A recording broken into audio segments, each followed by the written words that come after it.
welcome to part 1 of American comics from containment anomalies to great old ones. If you encounter any issues or have feedback, please let me know in the comments. Your input helps me improve, and I'm here to make sure you have the best experience possible. Enjoy the content. Chapter 51. The Siren is the largest freighter used by the Jiang Bai family for smuggling at sea. The total load can reach 130,000 tons. At this moment, the Siren is full of various goods. Even Jiang Bai himself did not expect that the umbrella company actually has so many goods to transport. Moreover, Jiang Bai also observed when loading the goods before. Almost every one of these containers is full, indicating that it is full of goods. This made Jiang Bai even more puzzled. Once a biochemical crisis broke out in Raccoon City, would the Umbrella Corporation really need so many supplies? Jiang, you are really amazing. On the deck, Jiang Bai is facing the sea breeze and looking into the distance. A few seagulls were not afraid of humans and ships, and were even near the ship, taking advantage of the fish being frightened by the ship, preying on the fish and having a feast. At this moment, Menard came to Jiang Bai with 2 glasses of wine, and then handed one of them to Jiang Bai. Thank you, but sorry, I don't know how to drink. Jiang Bai took the wine glass and placed it on the table beside him. Jiang, you are really special. Watching Jiang Bai put the wine glass aside, Menard's eyes flashed a faint look, and then he said with a chuckle, "A person with such a big business like you, how can you be so special? It's really rare to not drink alcohol and socialize with clients. Nonsense. If it wasn't for the containment of 008, I wouldn't have accepted your business. I didn't intend to make money from your umbrella company this time. I definitely won't rush to please you." Jiang Bai naturally wouldn't say these words directly. He just smiled slightly and said, "This business is important, but in my opinion, the more important thing is the body. Drinking will hurt the body." Jiang, what you said doesn't sound like a young man, but rather like an old man in his 50s or 60s. Only old people take care of themselves, as in any country, it seems. Therefore, after hearing Jiang Bai's words, Menard said that Jiang Bai looked like an old man. Jiang Bai didn't care about this, but set his sights on those containers. Your umbrella company has prepared too many supplies this time. I always feel like I'm on your boat. Jiang, you're joking. Menard couldn't help but froze slightly when he heard this, but 12 soon smiled and said, "It's just some medical supplies, and weapons and equipment. You also know that we umbrella companies are experts at these things." Umbrella Corporation is a supergiant group that spans almost all aspects of biology, medicine, and arms. So it seems plausible what is in these umbrella containers.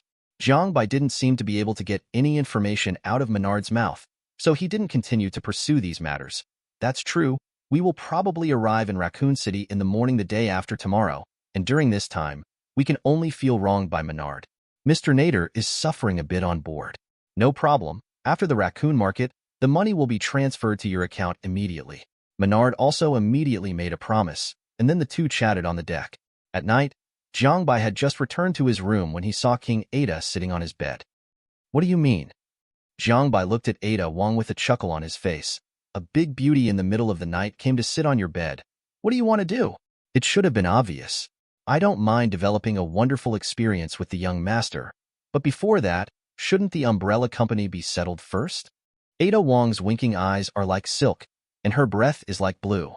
Coupled with her tall slit Chong Sam, the allure is directly full. But Jiang Bai didn't think about it at all at the moment, but noticed the umbrella company mentioned by King Ada. "What? Do you know what Umbrella is trying to do?" Jiang Bai knew that the business of Umbrella Company was definitely not easy, but Jiang Bai didn't know exactly what they were going to do. Hearing what Ada Wong said at this moment, he naturally became interested. "Young master, you are really an incomprehensible wood." As soon as he mentioned the business, Jiang Bai immediately ignored his own charm at the moment, which made King Ada somewhat discouraged. "Stop talking nonsense, talk about business." Because he already knew that King Ada planned to turn his back on him, Jiang Bai's attitude towards King Ada naturally changed. Although King Ada didn't understand why Jiang Bai's attitude towards him was more accommodating than before. But this is a good thing after all. King Ada naturally has no opinion on it. "Master, don't you feel something is wrong?" "What's wrong?" "As far as I know, Menard is also one of the top executives in Umbrella Company. He is the director of the commercial department of Umbrella Company. But this time he came to cooperate with us, but he didn't bring many bodyguards. Don't you think it's strange, Fourth Master?" As King Ada spoke, he gently stroked his plump lips with his fingertips, looking like a fairy who charms all living beings. Apparently King Ada was still a bit brooding over the matter of Jiang Bai directly ignoring her just now, thinking that his charm shouldn't be so bad. But this time Jiang Bai still directly ignored these small actions of King Ada. In Jiang Bai's eyes at this moment, the most important thing is to figure out what the umbrella wants to do. As for King Ada's little thought, there is really a long way to go in the future, so there is no need to rush for this moment. There are only two possibilities why Menard didn't bring enough bodyguards. One is that he trusts us enough and feels that we are here, so he doesn't care about security issues at all. But as soon as this possibility appeared, it was immediately denied by the two of them. If the people in Umbrella Company really believed others so easily, they wouldn't have caused so many troubles later. So the biggest possibility is the latter. They actually prepared enough power, but we didn't find it? Sometimes things often need a direction. As long as this direction is correct, people will soon be able to find the answer. It's the same now. After Jiang Bai came up with this possibility, soon Jiang Bai realized that he had already guessed part of the Umbrella Company's plan. What's in those containers, maybe? Exclamation point. Before Jiang Bai finished speaking, he heard a gunshot outside. Then there were all kinds of noisy voices and screams. Problem occurs. Jiang Bai rushed out without thinking too much. Ada Wong also followed closely and met Natasha Romanoff, who also came out to check the situation on the road. When Natasha Romanoff saw King Ada and Jiang Bai coming out of the same room, her complexion immediately turned ugly. There is obviously some complexity and surprise on the face, and there seems to be some sourness. But soon Natasha Romanoff didn't care about these. The most important thing now is to figure out what happened. The three quickly left the upper living area and came to the cargo area where the turmoil was the greatest. As soon as they arrived here, the faces of Ada Wong and Natasha Romanoff became quite ugly. Because at this moment, the containers that were originally stored here have all been opened. But there are no materials, medicines, and weapons that the Umbrella Company and Jiang Bai mentioned before, and there are only refrigeration devices and a large number of people. The second daughter looked at these humanoid creatures who were walking swayingly, covered in blood and stench, and were obviously not normal human beings, with a look of horror on their faces. What is this? The second daughter actually knows. Zombies. Whether it's in the movies or in similar related research institutions. There are many reports on this, but the difference is that SHIELD is not sure whether someone has created a zombie virus so far. King Ada is aware of the existence of zombie viruses and zombies, but no one thought that the goods that the Umbrella Company entrusted them to smuggle and transport would turn out to be zombies. And judging from the previous containers, there are at least 30,000 zombies here. The armed smuggling gang affiliated to the Jiang Bai family is using firearms to attack these zombies at the moment, but it is already in jeopardy. From time to time, people would be thrown down by these zombies and then torn into pieces. Even if some people are lucky enough not to be torn into pieces and retain a relatively complete body, they will complete the infection in a short period of time, then stand up and become a member of the zombies. Dear Jiang, thank you very much for your help. On behalf of Umbrella Company, I would like to extend my highest respect to you. As soon as Jiang Bai and the others arrived here, they heard Menard Chow's voice full of banter. Then Jiang Bai and the others saw Menard, who was standing on a high platform at the moment, looking at Jiang Bai and the others proudly. Because the subordinates of the Jiang Bai family are still shooting at these zombies constantly at this moment, a lot of noise has already attracted the attention of these zombies. So the zombies did not attack Menard. Menard, in this situation, don't you think you should give me an explanation? Jiang Bai looked at Menard with a calm face, as if he didn't care about the zombies that were full of danger in front of him and might pounce on him at any time. Jiang, I have to say that you are a very good person. Even in this situation, you can still keep calm, which is better than many people I have met. Menard looked at Jiang Bai and nodded slightly, then continued. But you're not smart enough, isn't it obvious enough? The so-called experiment of our Umbrella Company is this: using these infected bodies you call zombies to set off a large-scale virus infection in Raccoon City, and then collecting enough data from this infection. Once this plan is successful, then the whole world in the future will belong to our Umbrella Company, Menard said with excitement and expectation. And you are one of the necessary victims under this grand plan. Hearing Menard's words, Jiang Bai revealed a look of disdain. Menard, after all, your Umbrella Company is just trying to find a scapegoat.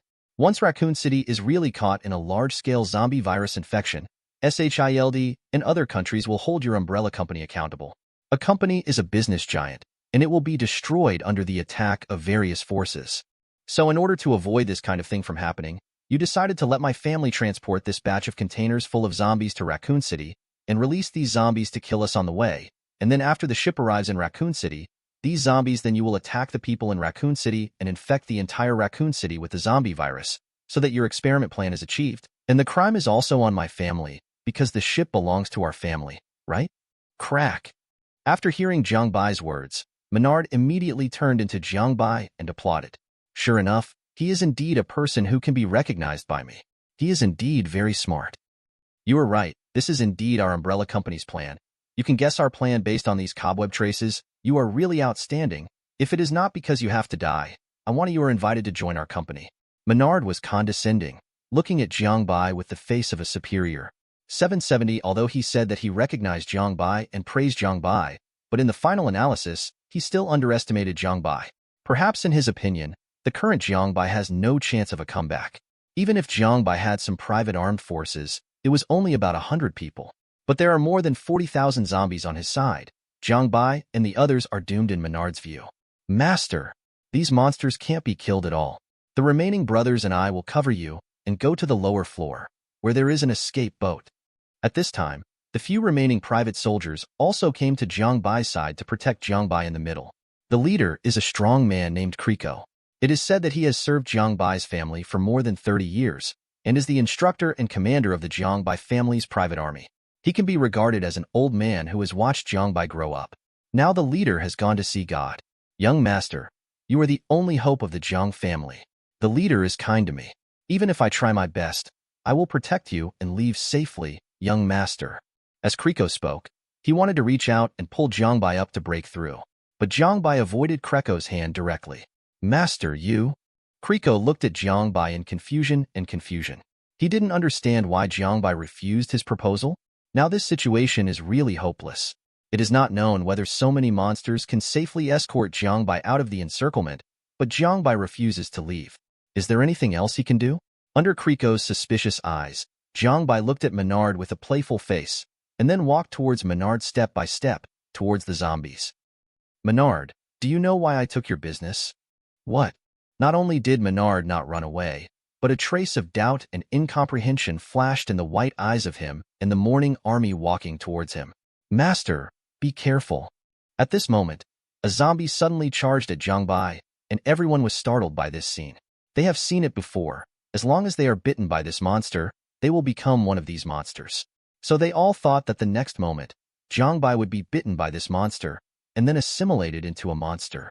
But when the zombie pounced on Jiang Bai, and the wolf bit Jiang Bai was still unscathed, but the zombie's body was suddenly torn open with a big gash. Everyone looked at this scene without being dumbfounded, and didn't understand what was going on, especially Ada Wong and Natasha Romanoff, because they have seen a similar scene in another existence. That is the existence called the Biblical Twins, Anomalous Object, 073, codename, Cain. Jiang Bai looked up at Menard at this moment, and said calmly, My target is also your umbrella company. The end. Chapter 52. Jiang Bai directly ignored the zombies around him, striding towards Menard. When the zombies around him saw Jiang Bai, they all jumped up and wanted to take a bite, just like a goblin seeing Tang Monk's meat. But no matter what they do, how to attack Jiang Bai will be futile. Their attacks couldn't hit Jiang Bai at all. Instead, they would leave exactly the same injuries on their bodies after they shot. Such a weird scene directly stupefied everyone present. This is a scene that none of them thought of, especially for Ada Wong and Natasha Romanoff. Isn't this the ability of Cain? Why does Jiang Bai also have this ability? Could this Jiang Bai be Cain in disguise? As soon as Natasha Romanoff said this, she knew that she was thinking too much. King Ada also gave her a blank look. Do you think Cain can pretend to be Jiang Bai? Detailed Natasha Romanoff fell silent. I have to admit that Jiang Bai is very different from any target they have come into contact with before. This is an object that I can't guess the next step at all. If Jiang Bai is really Cain in disguise, Natasha Romanoff will definitely be able to spot it at the first contact. But neither Natasha Romanoff nor Ada Wong noticed anything was wrong, which meant that the person in front of them was the genuine Jiang Bai. But how did Jiang Bai get Cain's ability? Natasha Romanoff and Ada Wong were both puzzled at the moment, but at the same time they were relieved. They all knew what Cain's ability meant. Invincible. If Jiang Bai really possessed Cain's ability, then all physical means would not be able to cause damage to Jiang Bai, and all these attacks would be bounced back. The only way Natasha Romanoff and the others can think of is to trap Jiang Bai. Use some means to trap Jiang Bai, and imprison him forever. It's like the need to deal with antecedent in film and television dramas. But now there is obviously no chance to use these methods, because these zombies will only attack Jiang Bai blindly, and then be killed by Jiang Bai's physical reflection force fueled with their own strength. As Jiang Bai continued to advance, those unused zombies fell to the ground one after another like a tide. They all attacked Jiang Bai madly, but were killed by their own power reflected back.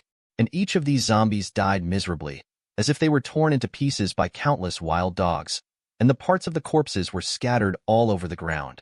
And because the zombies attack with all their strength every time, and the reflected power is the same, so for the zombies whose bodies are already fully alive, these attacks will directly tear their bodies apart almost every time.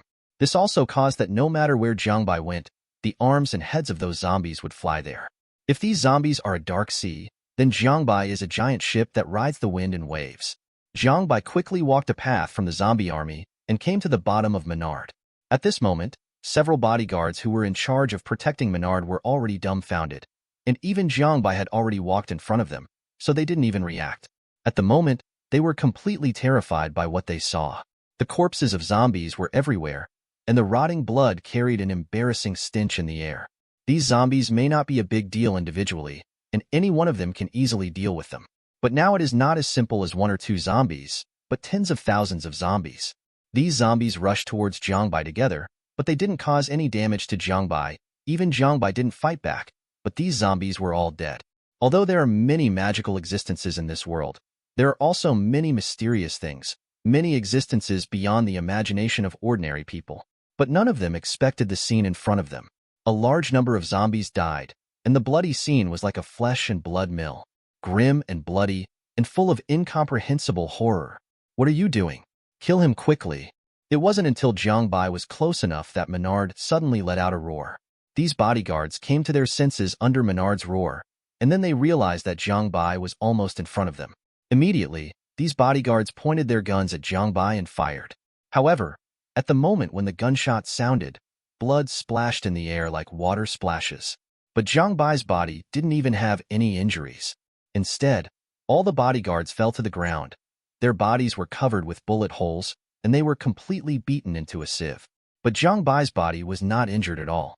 The bullets shot at Jiang Bai were like the zombies attacking him. They stopped within an inch of Jiang Bai and fell to the ground. It didn't attack Jiang Bai at all, but shot them all directly because of the reflected force. Jiang Bai stood where he was and looked at Menard indifferently. Your zombie seems to be back looking for you. It was only after Menard heard this that he realized that the zombies were all attracted by the gunshots because of the bodyguards shooting just now. Coupled with Jiang Bai being such a living person, it was like a bright light in the dark night guiding the direction for these zombies. Immediately, these zombies all rushed towards him and Jiang Bai. But Jiang Bai has a physical reflection force field. Even if he stands still, the zombies can't do anything to Jiang Bai, but Menard is different.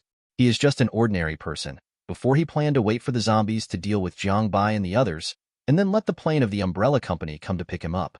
But now being disturbed by Jiang Bai, he might not be able to hold on to the support of the Umbrella at all. Menard suddenly panicked. Jiang, I think there may be some misunderstanding between us, but I can actually explain it. Explanation? Misunderstanding?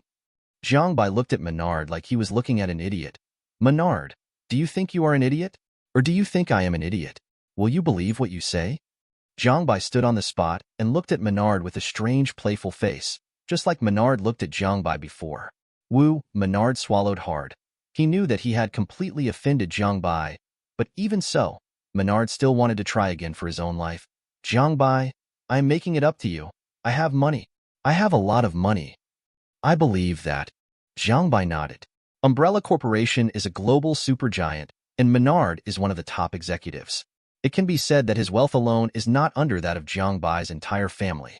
So you agree? Seeing Jiang Bai's reaction, Menard's eyes lit up immediately. He thought that Jiang Bai had agreed to his conditions, and he was overjoyed. As long as he got to Raccoon City, everything would be up to him. At that time, let alone money, I have to report Jiang Bai's situation to the board of directors, and then capture Jiang Bai and slice it up for research. Just when Menard was thinking this way, Jiang Bai suddenly sneered disdainfully. I seem to have told you before? What? Menard looked at Jiang Bai with some doubts. I don't know, what does this mean? I said that the purpose of my meeting with your umbrella company this time is for your umbrella company. What do you mean? Menard's heart trembled suddenly. Jiang Bai's words suddenly gave him a bad premonition. T-virus, or zombie virus. I know your umbrella company's plan from the very beginning, and my target is also the virus in your hands, understand? Hearing Jiang Bai's words, Menard suddenly opened his eyes very wide, as if the entire eyeball was about to fall out of the eye socket. You? How do you know about the T-virus? The T-virus is the biggest secret even within their umbrella company, and no one knows about it except for a few high-level officials. Not even SHIELD knew about it. How did Jiang Bai, a family smuggler, know about it? Menard's heart is full of doubts and puzzles at the moment, and he doesn't know where the news leaked from. But just when he couldn't figure it out, Bai suddenly stretched out his hand and pointed behind him. Menard, a friend is looking for you. What?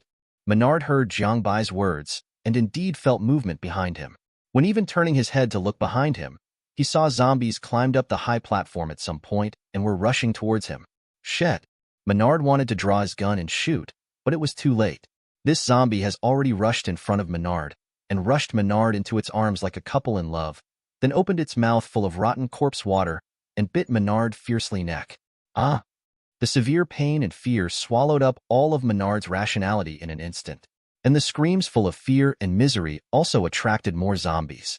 They were like a group of wild dogs having a dinner, gathered together and devoured Menard alive, eating every piece of meat on Menard's body. Without even giving Menard a chance to become a zombie, they had already eaten Menard's body and even smashed his bones. But for so many zombies, a mere Menard is not enough. So they set their sights on Jiang Bai again, and these zombies roared and charged at Jiang Bai, trying to kill Jiang Bai again, eating Jiang Bai's flesh and blood. A few hours later, the sky has turned pale. Zombie corpses are everywhere on the freighter. The rancid blood carried a disgusting smell, floating in every corner of the freighter. Standing in the middle of the corpses, Jiang Bai didn't have any scars on his body, and even his clothes weren't messed up. And Natasha Romanoff, King Ada, and those who survived all looked at Jiang Bai with inexplicable eyes at this moment, as if they were looking at 10 incomprehensible gods. Gather all these corpses together and burn them. Yes. Kriko nodded dully, then quietly watched Jiang Bai pass by him and walk towards the residential area. I'm exhausted this night. I'll go back and have a rest first. King Ada, Natasha Romanoff, you two, don't come and attack me. Everyone was speechless when they heard Jiang Bai's words. Tired? Don't you just stand still? Can this be tiring? And what do you mean when you say don't sneak up on you? Are you implying that they should? Or not? Everyone doesn't know what Jiang Bai's words mean, so they can only bow their heads and do their own things at the moment. Only King Ada and Natasha Romanoff stayed in place and hesitated for a moment, then they all returned to their rooms. To be honest, they really don't think that after experiencing the scene just now, who else can have the mood to do such a thing? So the taste is a bit too heavy, right? So the two girls just went back to their own room, stayed inside obediently, and at the same time were vigilant against all disturbances outside. In case the umbrella company has any backup, they can also protect Jiang Bai in the first place. Although Jiang Bai should not need their protection now. At the same time, the two women are also thinking about one thing. Should they report this matter to their superiors? King Ada just thought about it and let it go. After all, she had already decided to turn her back on the water, and Weeks only needed to give a little information to suspend it, so there was no need to take it too seriously. But Natasha Romanoff is really in hesitation. What happened today has greatly refreshed Natasha Romanoff's understanding of Jiang Bai. It never occurred to her that Jiang Bai had the ability of Cain.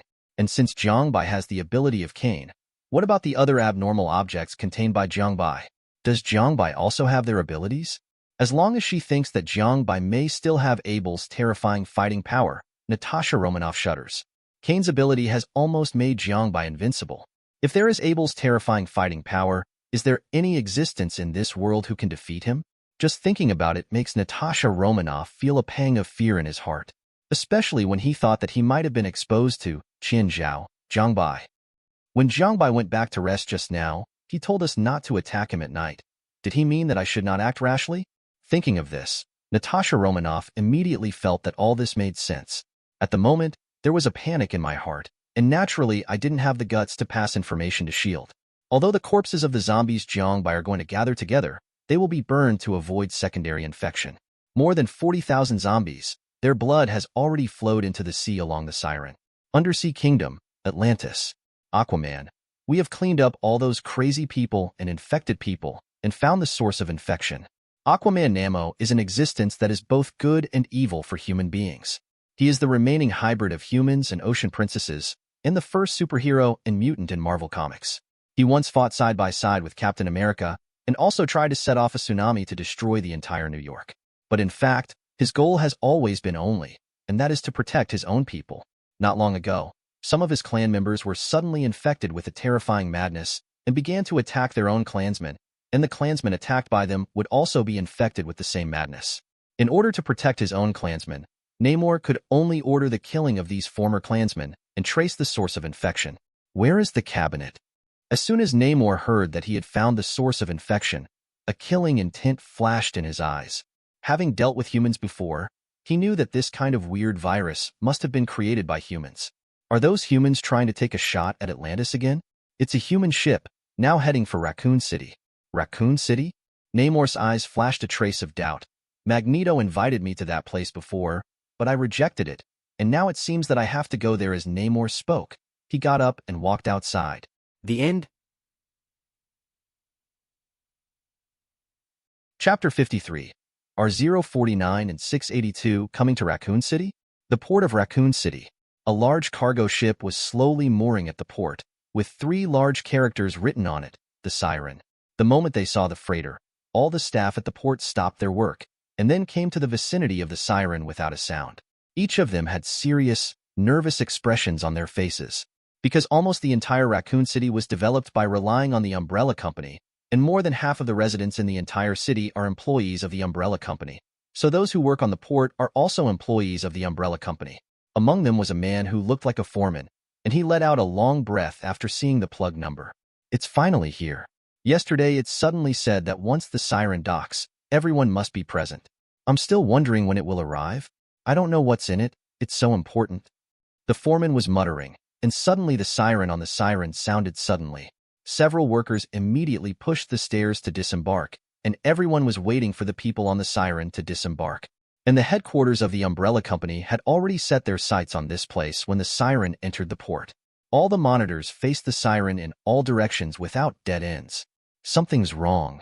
The 2 giants of the Umbrella Company are all gathered here at this moment, waiting to witness the effect of the T-virus in actual combat. But when he saw the Siren, Marcus, who was researching the ancestor virus, immediately noticed something was wrong. After hearing what Marcus said, Spencer also reacted. It's too quiet, and when those infected people find so many living people outside, they should rush out immediately. But now, Spencer was only halfway through when he saw several figures appear on the deck of the Siren. Originally, Spencer thought it was Menard, but in the end he found out that it was actually a young man and 2 women. Who are they? Marcus doesn't care about the daily management of the company, but cares more about the cultivation of the virus. One of the original intentions of their Umbrella Company was to research the technology of immortality. The current T-virus is just one of the products of the experiment. For this reason, Marcus almost forgot to eat and sleep, so he did not know Jiang Bai, the new partner of the Umbrella Company. 653, but Spencer couldn't be more clear. The moment he saw Jiang Bai, his face darkened. He is Jiang Bai, the head of the smuggling family that Menard chose to take the blame for us before. When Marcus heard this, his expression changed. I remember Menard took away about 40,000 infected bodies from the company, right? A full 40,000. 40,000 ordinary infected bodies. These are all monsters that are not afraid of life and death, and are more terrifying than beasts. Could it be that even a mere smuggling family can't solve it? That's not clear.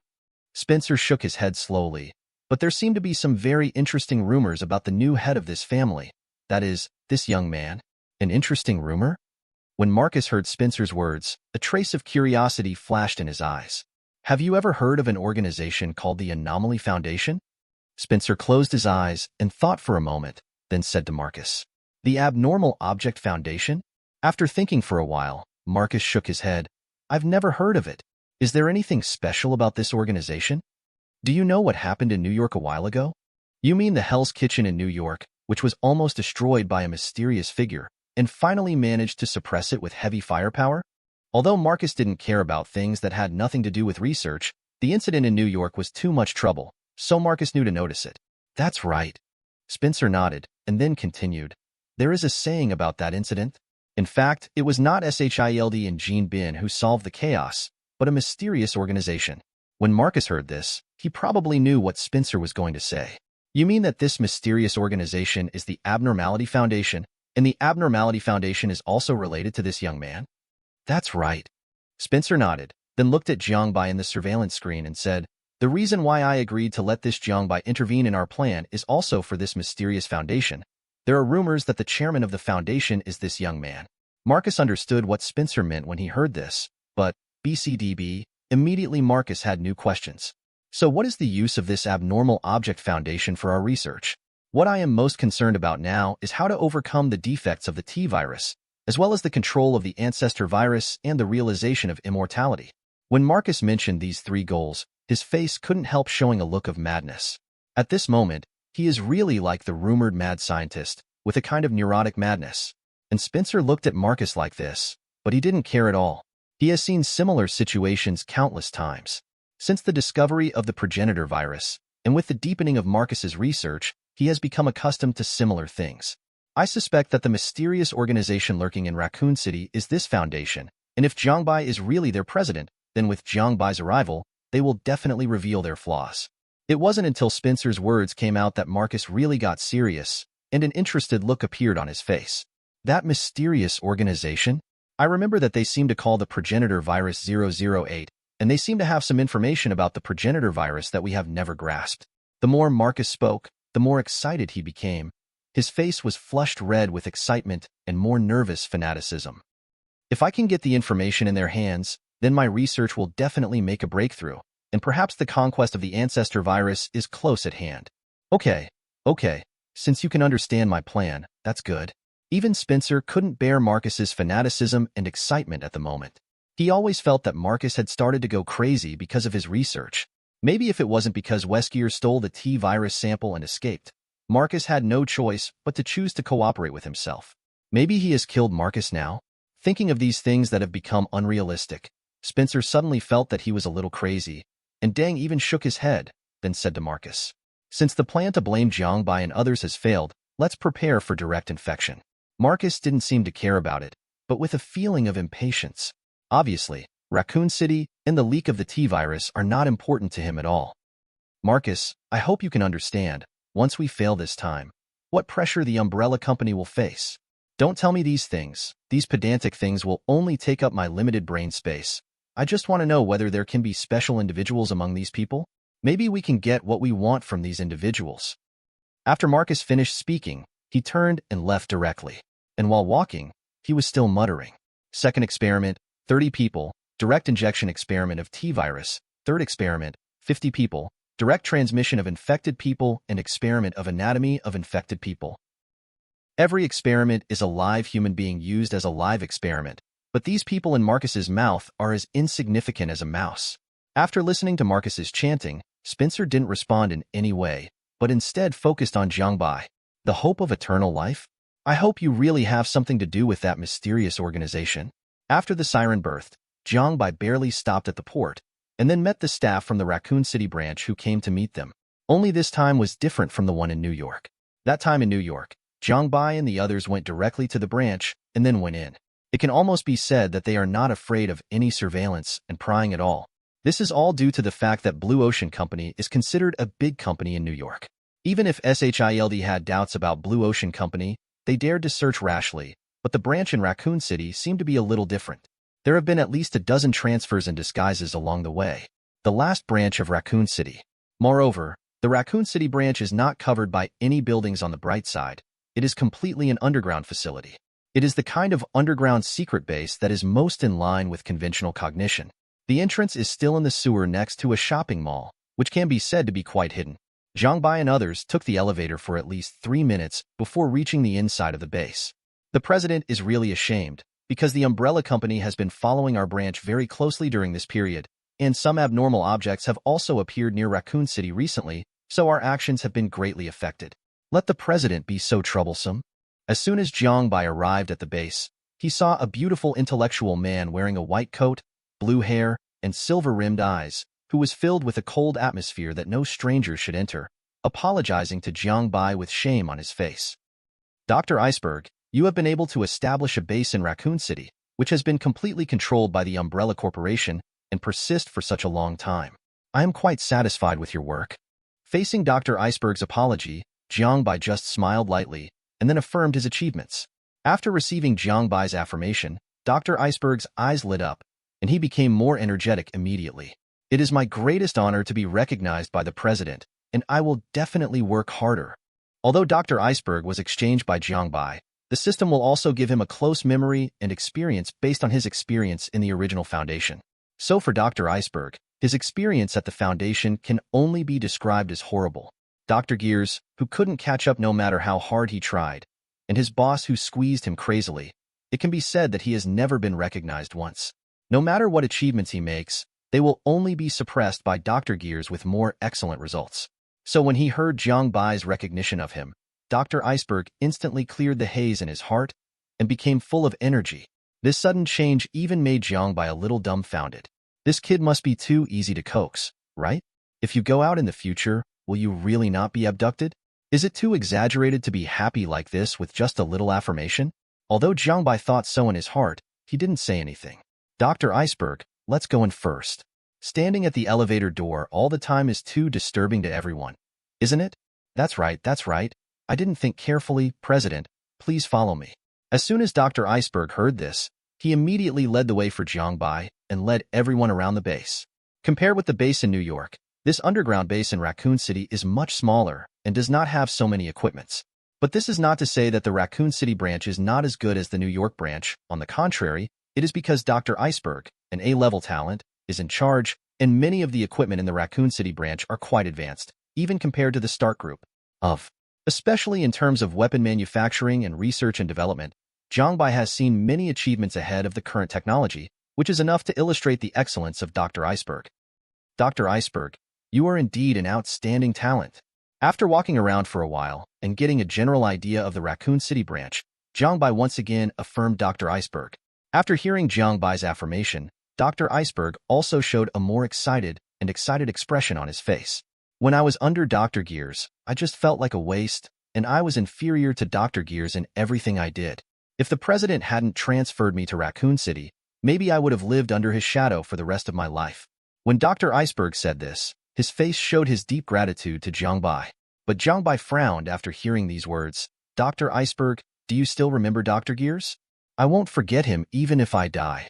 Dr. Iceberg couldn't help showing anger when he heard this. Doctor, this has never been found until now. Jiang Bai probably understood after hearing Dr. Iceberg's answer. These famous characters seem to keep their memories in the original Foundation to the greatest extent reasonable, and those characters who have not been exchanged by Jiang Bai are classified as missing persons. After all, he is a researcher of the Foundation, so it is not surprising that he disappeared when he disappeared. After Jiang Bai figured this out, he focused on another matter. Dr. Iceberg, you said that there are abnormal objects near Raccoon City. What are their numbers? Anomaly 049 and SCP 682. Jiang Bai frowned when he heard this. The Plague Doctor and the Fire Lizard? The end? Loving the audiobooks? Your support on Patreon helps me keep them coming. Check out the link in the description. Plus, as a patron, you can request specific books on Patreon. Just let me know. A huge thank you for your support. Now, let's dive into the next chapter. Chapter 54. Chapter 54. The Umbrella Company strikes. Biochemical monsters attack. It's not that Jiang Bai didn't think about it. There might be some unexpected abnormalities appearing in Raccoon City. But these two uncles, Jiang Bai really did not expect to appear. 049, Plague Doctor. An anomaly like a medieval plague doctor from the Black Death. Wearing a black robe with a long pottery beak, all kinds of surgical tools are hung on his body. This is an extremely terrifying existence, and all human beings who come into direct contact with him will immediately stop all bodily functions and die completely. In other words, contact with 049 may be the only truly painless death, because all physical skills are stopped at the same time, in no particular order, so naturally there will be no pain. Although these things seem to be his clothes and tools, they should actually grow out of his body. Because in the archives of the Foundation, it has been studied that 049's clothes are made of the same material as his skin, and the ceramic bird's beak on his face is actually a kind of chitin grown from the facial bones. However, although 049 looks dangerous, it is actually a very gentle existence. He would only take the initiative to attack people whom he believed to be infected with the plague, But after killing the other party, 049 would fall into deep self-blame and remorse, and then begin what he called a healing operation. But 049's operations are basically unsuccessful. After his operation, these corpses will become a walking dead. They only retain the basic movement ability and reaction mechanism, but they have no self-awareness, so in most cases everything below is harmless. But it can also become extremely aggressive when provoked. For these walking dead, 049 will generally say that they have been cured. At the same time, 049 is also an individual who is voluntarily contained. He trusts the members of the Foundation and believes that the researchers of the Foundation who create white coats are not infected by the plague. If 049 falls into a berserk state, you only need to use lavender to calm him down and return to a gentle state. In this state, 049 will not be attacked by anyone, nor will he resist containment. If only from the above, 049 seems to be an easy object to contain. But in Jiang Bai's view, it's not that simple because 049 thinks that infection with the plague is a very mysterious thing. But for a pair of twins who live together, 049 will think that one of them is a patient infected with the plague, thereby killing the other person and carrying out the so-called treatment, while the other person will think that there is no infection. Whether it is infected or not is completely judged by 049's own subjective consciousness, which also leads to the danger of death for anyone who appears in front of 049. The President's information about 049, I sorted it out and put it in front of you. The President can have a general look at it. Dr. Iceberg put a stack of documents in front of Jiang Bai and the others. Jiang Bai, Ada Wong, and Natasha Romanoff all read the materials carefully. I have to admit that Dr. Iceberg's clerical work is really excellent. The materials are organized perfectly, and all kinds of professional vocabulary are paid attention to. My own guesses and understandings are all in it. It's no wonder that Dr. Gears would not want to let Dr. Iceberg alone, but stay by his side as an assistant.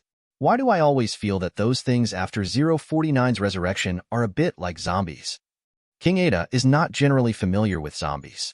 So when she saw 049's information, she immediately noticed that the people resurrected by 049's ability were very similar to zombies. You're right, this is what I'm most worried about right now. If the Umbrella Corporation releases the T-virus in Raccoon City, unknown changes may occur to 049. It is an extremely dangerous thing to have two similar anomalies in the same place. What's more, 008 and 049 are both quite dangerous existences. No one can tell what will happen when these two guys collide. What are you talking about? Umbrella Corporation will drop the T-virus in Raccoon City? Impossible? Now they don't have a scapegoat. After hearing Jiang Bai's words, King Ada suddenly became restless. Although Raccoon City is not as prosperous as New York, it is still a big city with a population of more than 3 million. If the Umbrella Company really launched the T-virus here, at least 80% of the 3 million people would be killed or injured. This is a consequence that no company or force in the world can afford. Didn't Menard also say that before? Let Jiang Bai come to Raccoon City to find a scapegoat for the blame. Now that the plan has failed, Umbrella Company should give up this plan. Just right. Raccoon City is surrounded by mountains on 3 sides and the sea on 1 side. It is a natural cage. The reason why Umbrella Company built its headquarters in this place is enough to explain their intentions. Besides, since Umbrella Corporation has made so much preparation, do you think they will give up planning for so many years because of the failure of a scapegoat plan? Ada was silent. It stands to reason that the plan has already reached this point. Even if there are some minor problems, it will continue to be done. But once the T-virus really leaks in Raccoon City, the Umbrella Company that protects millions of lives will not be able to pay for it even if it goes bankrupt. How could they give up so easily when they managed to achieve such great power? The goal of Umbrella Corporation has never been to make money, but to research the most perfect virus, and then achieve immortality and world conquest. Jiang Bai could tell at a glance what King Ada was thinking at the moment. The establishment of the Umbrella Company is based on 008 and the zombie virus, so their goal from the beginning was not to make money, to make it bigger, to completely control 008. Jiang Bai's words completely awakened King Ada. It turns out that my thinking direction was wrong from the beginning? Ada Wong looked at Jiang Bai in surprise. Why does this man know the secrets of the Umbrella Company so well? Obviously, even I, who has been investigating the Umbrella Company for so long, don't know these things. What about this 682? The fire lizard sounds very powerful. At this moment, Natasha Romanoff also finished reading 049's information, then picked up another information about 682 on the table, and started to inquire. President, Do you need some clarification from me about 682's information? Dr. Iceberg was very tactful and took the initiative to take over the task of explaining. Jiang Bai, who was too lazy to waste his saliva, naturally nodded in agreement. The shape of 682 is a large reptile. On the surface, his mouth is a bone-like carapace on the upper jaw, and he can evolve and grow infinitely and has a strong adaptability to any environment. In addition, 682 has a strong hostility towards all life, especially human beings.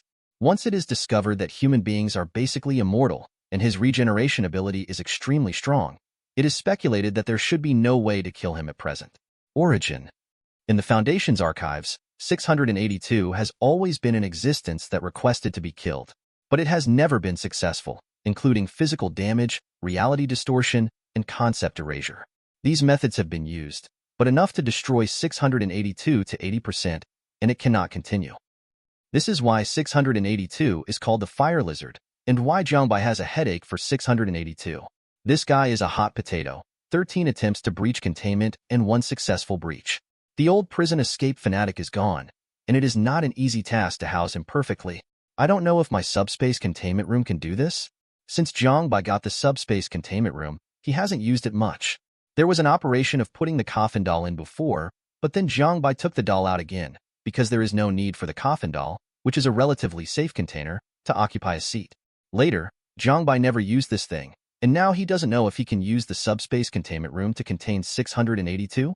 When Jiang Bai was thinking about how to contain 682, Natasha Romanoff and Ada Wong were also studying the information of 2 abnormal objects at the moment. And the deeper the research on these 2 abnormal objects, the more they were able to determine one thing. These 2 guys are extremely scary monsters. Master, our goal this time seems to be more difficult than that in New York, Natasha Romanoff said to Jiang Bai with some worries. Judging from these materials, one of these 2 guys is an instant kill, and the other is immortal. All of them are cheating existences, and they are all violent cheating that sacrifice their household registration books. To be honest, if facing these 2 guys, Natasha Romanoff is very afraid that she will be G when she meets them. If it wasn't difficult, I wouldn't come to Raccoon City, and have you forgotten? Now our biggest difficulty is not 049 and 682. Jiang Bai looked at the second daughter who was obviously completely attracted by 049 and 682, and suddenly said with a chuckle, "Not them?" Natasha Romanoff looked at Jiang Bai suspiciously, while King Ada seemed to be thinking of something at the moment. "That's right, it's not them." Jiang Bai stretched out his finger, pointed outside and said, "The biggest difficulty is Raccoon City, the umbrella company." At the same time, Phil Coulson of SHIELD came to Raccoon City with nearly 100 elite agents, as well as the strong backup specially requested by S.H.I.E.L.D., Captain America. It's up to you to stop the Foundation's plot this time. As a super fanatic of Captain America, Phil Coulson began to praise Captain America the first time he set foot on the land of Raccoon City. This made the remaining 2 backups seem a little dissatisfied with this. "Phil Coulson, we are a collective, and this time we also came together to fight against the Foundation's conspiracy. I believe that James and Dr. Banner will also bring outstanding performance in this battle.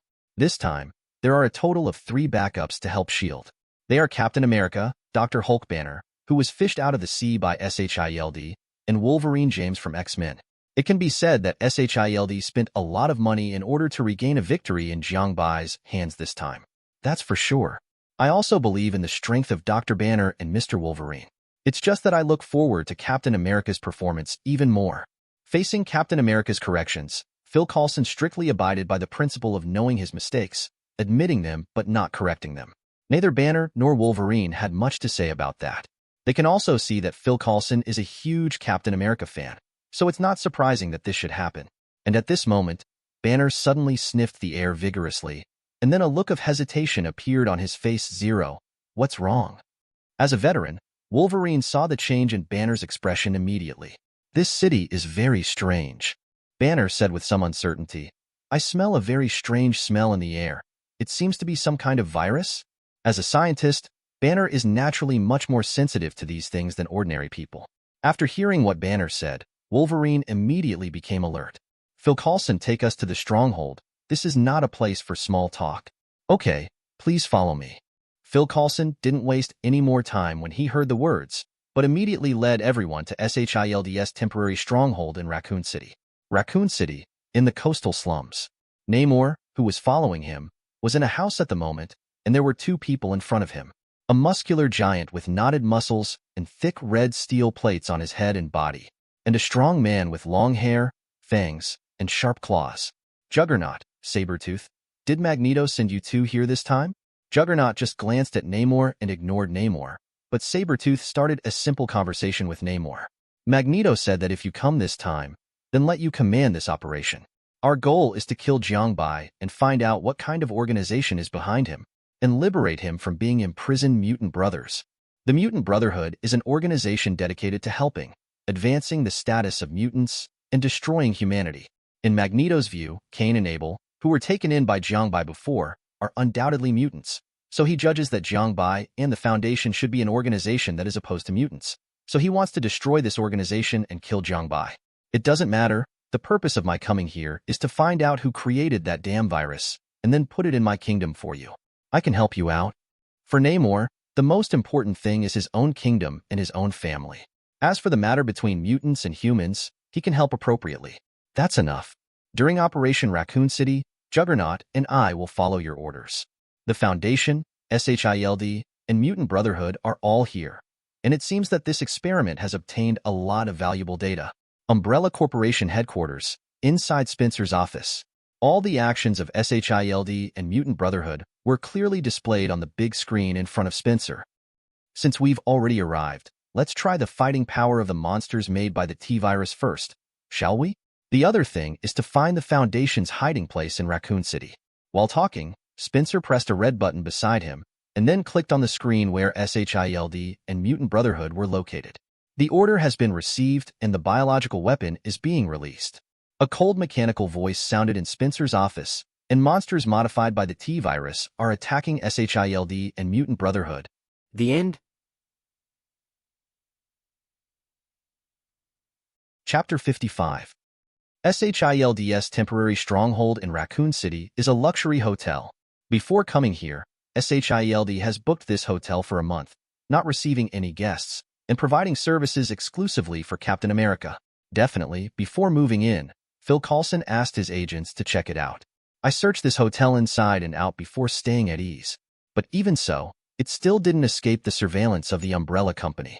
At this moment, their every move is under the surveillance of Umbrella Corporation, and the first wave of attacks by Umbrella Corporation is also approaching. The streets of Raccoon City at night are empty, except for a few sporadic places where there are still lights. Other places are pitch black. Raccoon City is very different from New York nightlife.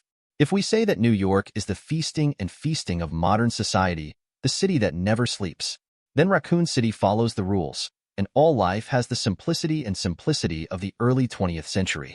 As soon as the o'clock arrives, everyone should take a rest, quietly waiting for work and school tomorrow.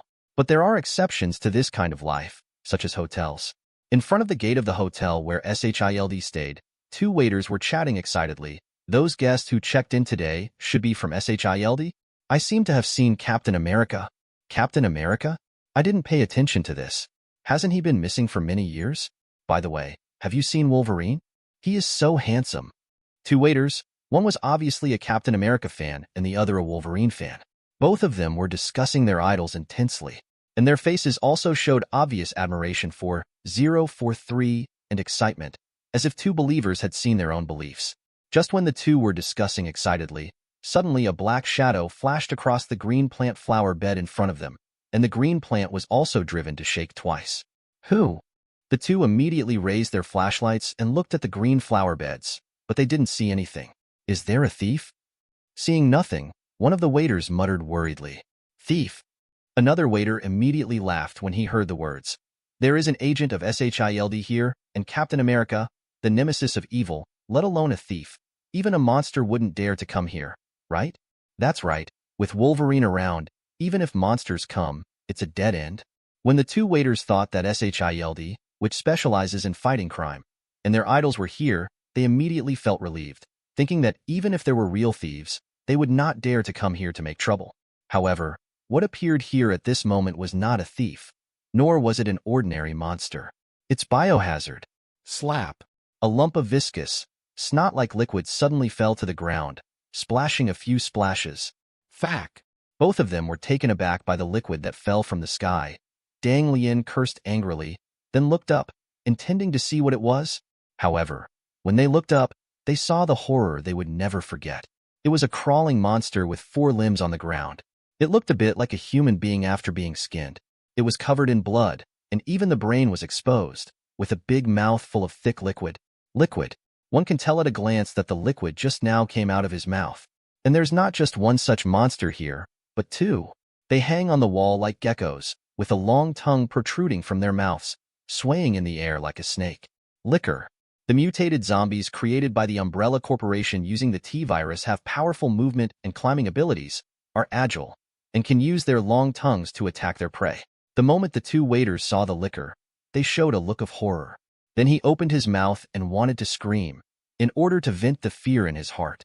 However, it was too late, before they could make a sound. The tongue of the liquor shot towards them like a sharp arrow off the string. Seeing that the 2 of them were about to die under the liquor's tongue, suddenly a shield flew over and blocked one of the liquor's tongues. Then a black shadow came over another liquor and kicked it flying. "Hey, boy, are you all right?" Captain America took back the shield, came to the 2 waiters, and asked them about their situation with concern. "No, it's okay." The 2 looked at Captain America's broad back and kicked the liquor away. Their sense of security was no less than that of Captain America's Wolverine. Immediately, they both felt a sense of security that they had never had before. "Very well, it's good that you are all right." Seeing that the 2 of them were fine, Captain America immediately showed a satisfied smile on his face. At this time, Phil Coulson and Dr. Banner had already stepped out, looking at the 2 liquors in front of them. Although Dr. Banner is not a biologist or virologist, he knows many top talents in this industry, and he has also conducted some research on the biological industry after he mutated into the Hulk. So he saw what a liquor was at a glance. Biological weapon. This is a biological weapon made by someone using viruses. Biological weapons? Man-made? After hearing Dr. Banner's words, Phil Coulson almost immediately set his sights on the tallest building in the entire city, the headquarters of the Umbrella Corporation. These damned Enterprise. The Umbrella Corporation has secretly conducted human living experiments and is manufacturing a biological weapon. The intelligence SHIELD has known for a long time, but what exactly is the Umbrella Company doing? How is it manufactured? No matter how many agents the SHIELD sends out, the information has not been answered. In addition, the Umbrella Company is one of the few giant companies in the world, spanning pharmaceuticals, industrial manufacturing, biological scientific research, etc. Even if SHIELD has great power, it would not dare to search the Umbrella Company without evidence. So even though they knew there was a problem with the Umbrella Company, they couldn't stop it. Just like the universe where the Foundation is located, except for the Foundation, it is difficult for other organizations of the same type to be more professional and excellent than the Foundation. Because the Foundation does not belong to any country and has no international position. Their purpose is only one, and that is to contain abnormal objects as much as possible. For this reason, even if they are enemies of a certain country, they will not hesitate. Thinking that what the Foundation wants to protect is not the interests of a certain country, but the existence of all mankind. But it is clear that SHIELD does not have such a consciousness, nor does it have such a purpose. After being repelled by Captain America and Wolverine, the liquor did not retreat immediately, but opened its mouth and made a sharp, unpleasant sound. Under this sound, everyone suddenly felt that there seemed to be many creatures approaching around. They are gathering their companions, and when encountering opponents they cannot defeat, they will use the power of the group. This hunting method is very similar to that of wolves. Wolverine said with a calm face, as if she didn't care about these actions of the liquor at all. But the Captain America beside him was not so calm. "Hey, friends, there are still ordinary citizens behind us. Now is not the time to express our thoughts on these monsters. Okay, let's get rid of these guys as soon as possible." As Wolverine said, he clenched his hands into fists, and a few metal claws transformed from adamantium grew out of the bones on the back of his hand. At the moment, lickers have also successfully assembled their own companions, and more than 20 lickers confronted the people of SHIELD on the empty street in front of the hotel gate. Suddenly, one of the lickers charged towards Captain America first, and then the other lickers also rushed up. Does it only act when the leader initiates a charge? It really looks like a pack of wolves. Wolverine watched this scene, expressed her own feelings again, and then rushed forward. The sharp claws transformed from adamantium can easily cut even steel, not to mention the bodies of these lickers. In the meantime, these lickers were chopped into 2 under Wolverine's sharp claws, and they had no strength to fight back. On the other side, although Captain America's actions are not as fast as Wolverine's, but with a shield in his hand, he is more like an unbreakable fortress. No matter how many Lickers attacks he faces, he can remain motionless. At this moment, the small shield in his hand was like an iron wall, blocking the attacks of these Lickers again and again, and then smashed these Lickers to the ground. Because of the powerful power of Captain America, almost every Licker will be completely destroyed and completely paralyzed at the moment when Captain America hits the shield with that powerful force, and then he will die soon. Died. Wolverine and Captain America, one is in charge of offense and the other is in charge of defense. The cooperation was quite tacit, and in less than a minute, all 20 Lickers were killed by them. But looking at the corpses of Lickers in this place, no one is happy about it. Especially Dr. Banner. He just took out a bottle of reagent and took a little bit of Licker's blood into it, but in an instant, the whole bottle of reagent was dyed black. This made Dr. Banner's complexion darker than the reagent in an instant. Phil Coulson, now I'm requesting that the mission objective this time must add Umbrella Corporation. Why? Phil Coulson did not agree to Dr. Banner, even under the premise that it can be concluded that the one who shot them and sent these monsters was the Umbrella Corporation. Phil Coulson could not agree to this request. Because the virus produced by the Umbrella Company is a large-scale contagious virus, the reagent I just used is a reagent that can detect the infectivity of the virus, and the reagent has completely turned black, which means that the virus can pass through the water source, food, body fluids, and other ways of transmission. I think you should understand what this concept is. Phil Coulson originally thought that Umbrella Work was making a super soldier serum, but a lower-level virus. But who knew it was such a devastating thing? You mean, if the Umbrella Corporation wanted to, they could unleash this virus all over the world and turn the whole world into that monster? Phil Coulson looked at Banner in disbelief. He didn't understand what the hell the Umbrella Corporation was doing to make such a horrible thing. I think there is something. You should have heard of it? What? Dr. Banner looked at Phil Coulson and said earnestly, "Zombies!" Immediately, Phil Coulson's pupil shrank, obviously startled by these two words. After all, in the beautiful country, the most common doomsday horror movie is the theme of zombies. Now that Dr. Banner said this, he immediately understood that it was what a virus. Phil Coulson, I also think it's time to classify Umbrella as the enemy. Such an existence is undoubtedly evil and must be destroyed. Captain America and Wolverine also expressed their attitudes at this time. But even so, Phil Coulson still did not answer them directly, but told them after a period of hesitation, "Sorry, I have to report this matter to my superiors. For instructions, Umbrella Corporation is a large global enterprise. They have a large amount of investment in various countries, and they have a high status in the world structure. I have no right to call the shots." Although they had already made preparations, after hearing Phil Coulson's answer, Captain America and others couldn't help showing disappointment. Now the Umbrella Corporation has made it clear that it is using human beings for live experiments, and it also has a virus that can destroy the world, but SHIELD, the shield of the beautiful country, is against turn a blind eye to 0.4 and ignore it, and it is impossible to even do something to the Umbrella Company immediately. Such a processing method and speed of action are really disappointing. Phil Coulson actually knew this too, but he couldn't help it.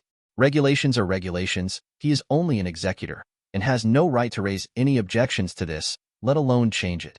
Inside Umbrella Company headquarters, sitting in his office, Spencer watched as Mutant Brotherhood and SHIELD easily killed all the monsters he sent, but he didn't care at all. Even after hearing what Phil Coulson said, he felt relaxed and freehand that everything was under control.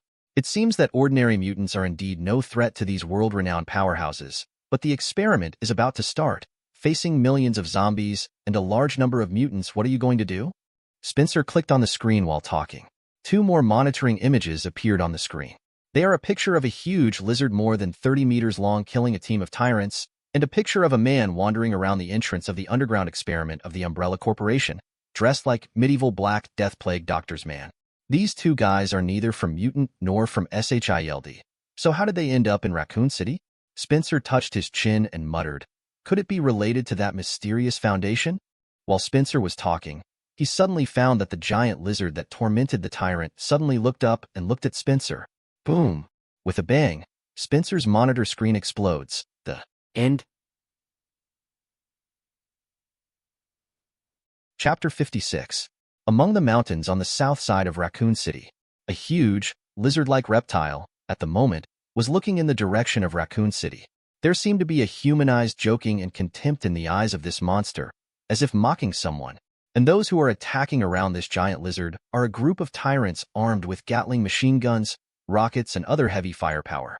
These are biological weapons sent by Umbrella Corporation to attack 682. As early as a few hours ago, the Umbrella Company had discovered 682 that appeared near Raccoon City and immediately launched an attack on 682 after confirming the existence of 682 at the same time. The Umbrella Company also mobilized a large number of monitors to monitor 582's activities. But now it seems that these surveillances have not played a role at all, but it feels a bit like lifting a rock to shoot yourself in the foot. After solving the equipment for spying on him, 682 turned his attention to these tyrants. There was constant machine gun fire and rocket bombing. It landed on 682's body, but it was like scratching an itch. It didn't pose any threat at all, but made 682 full of impatience. Immediately, 682 opened its big mouth and directly bit down on the place where the tyrant was. Immediately, the formation of the entire tyrant's army was torn open, and a large number of tyrants were torn into pieces by 682 and then swallowed. Neither the T-virus in the tyrant's body nor the other zombie viruses lurking in it could affect 682 at all. They were directly swallowed by 682 and then completely digested and became 682's nutrients. And the wounds caused by the tyrant's attack before eating 682 are also being repaired at a speed visible to the naked eye. If it was an ordinary army, perhaps their morale would have collapsed when they saw this scene. After all, this is the Fire Lizard 682, an immortal, extremely dangerous existence. But the 12 tyrants are different. They are just a group of biological weapons without brains and thoughts, and only follow the orders of the Umbrella Company. So they are fearless in the face. Even in the face of 682, they are constantly attacking. Even if they were torn into pieces by 682 and then eaten, they would continue to attack 682 without completely losing their mobility. Perhaps these attacks are nothing to 682, but they are definitely annoying enough. So much so that 682 began to get a little impatient, especially since there was a large human city waiting for him not far away, which made 682 even less interested in wasting time with the tyrant here. So 682 suddenly lowered his body, and then exerted force with his limbs, like a rampaging train, directly rampaging in the tyrant's formation.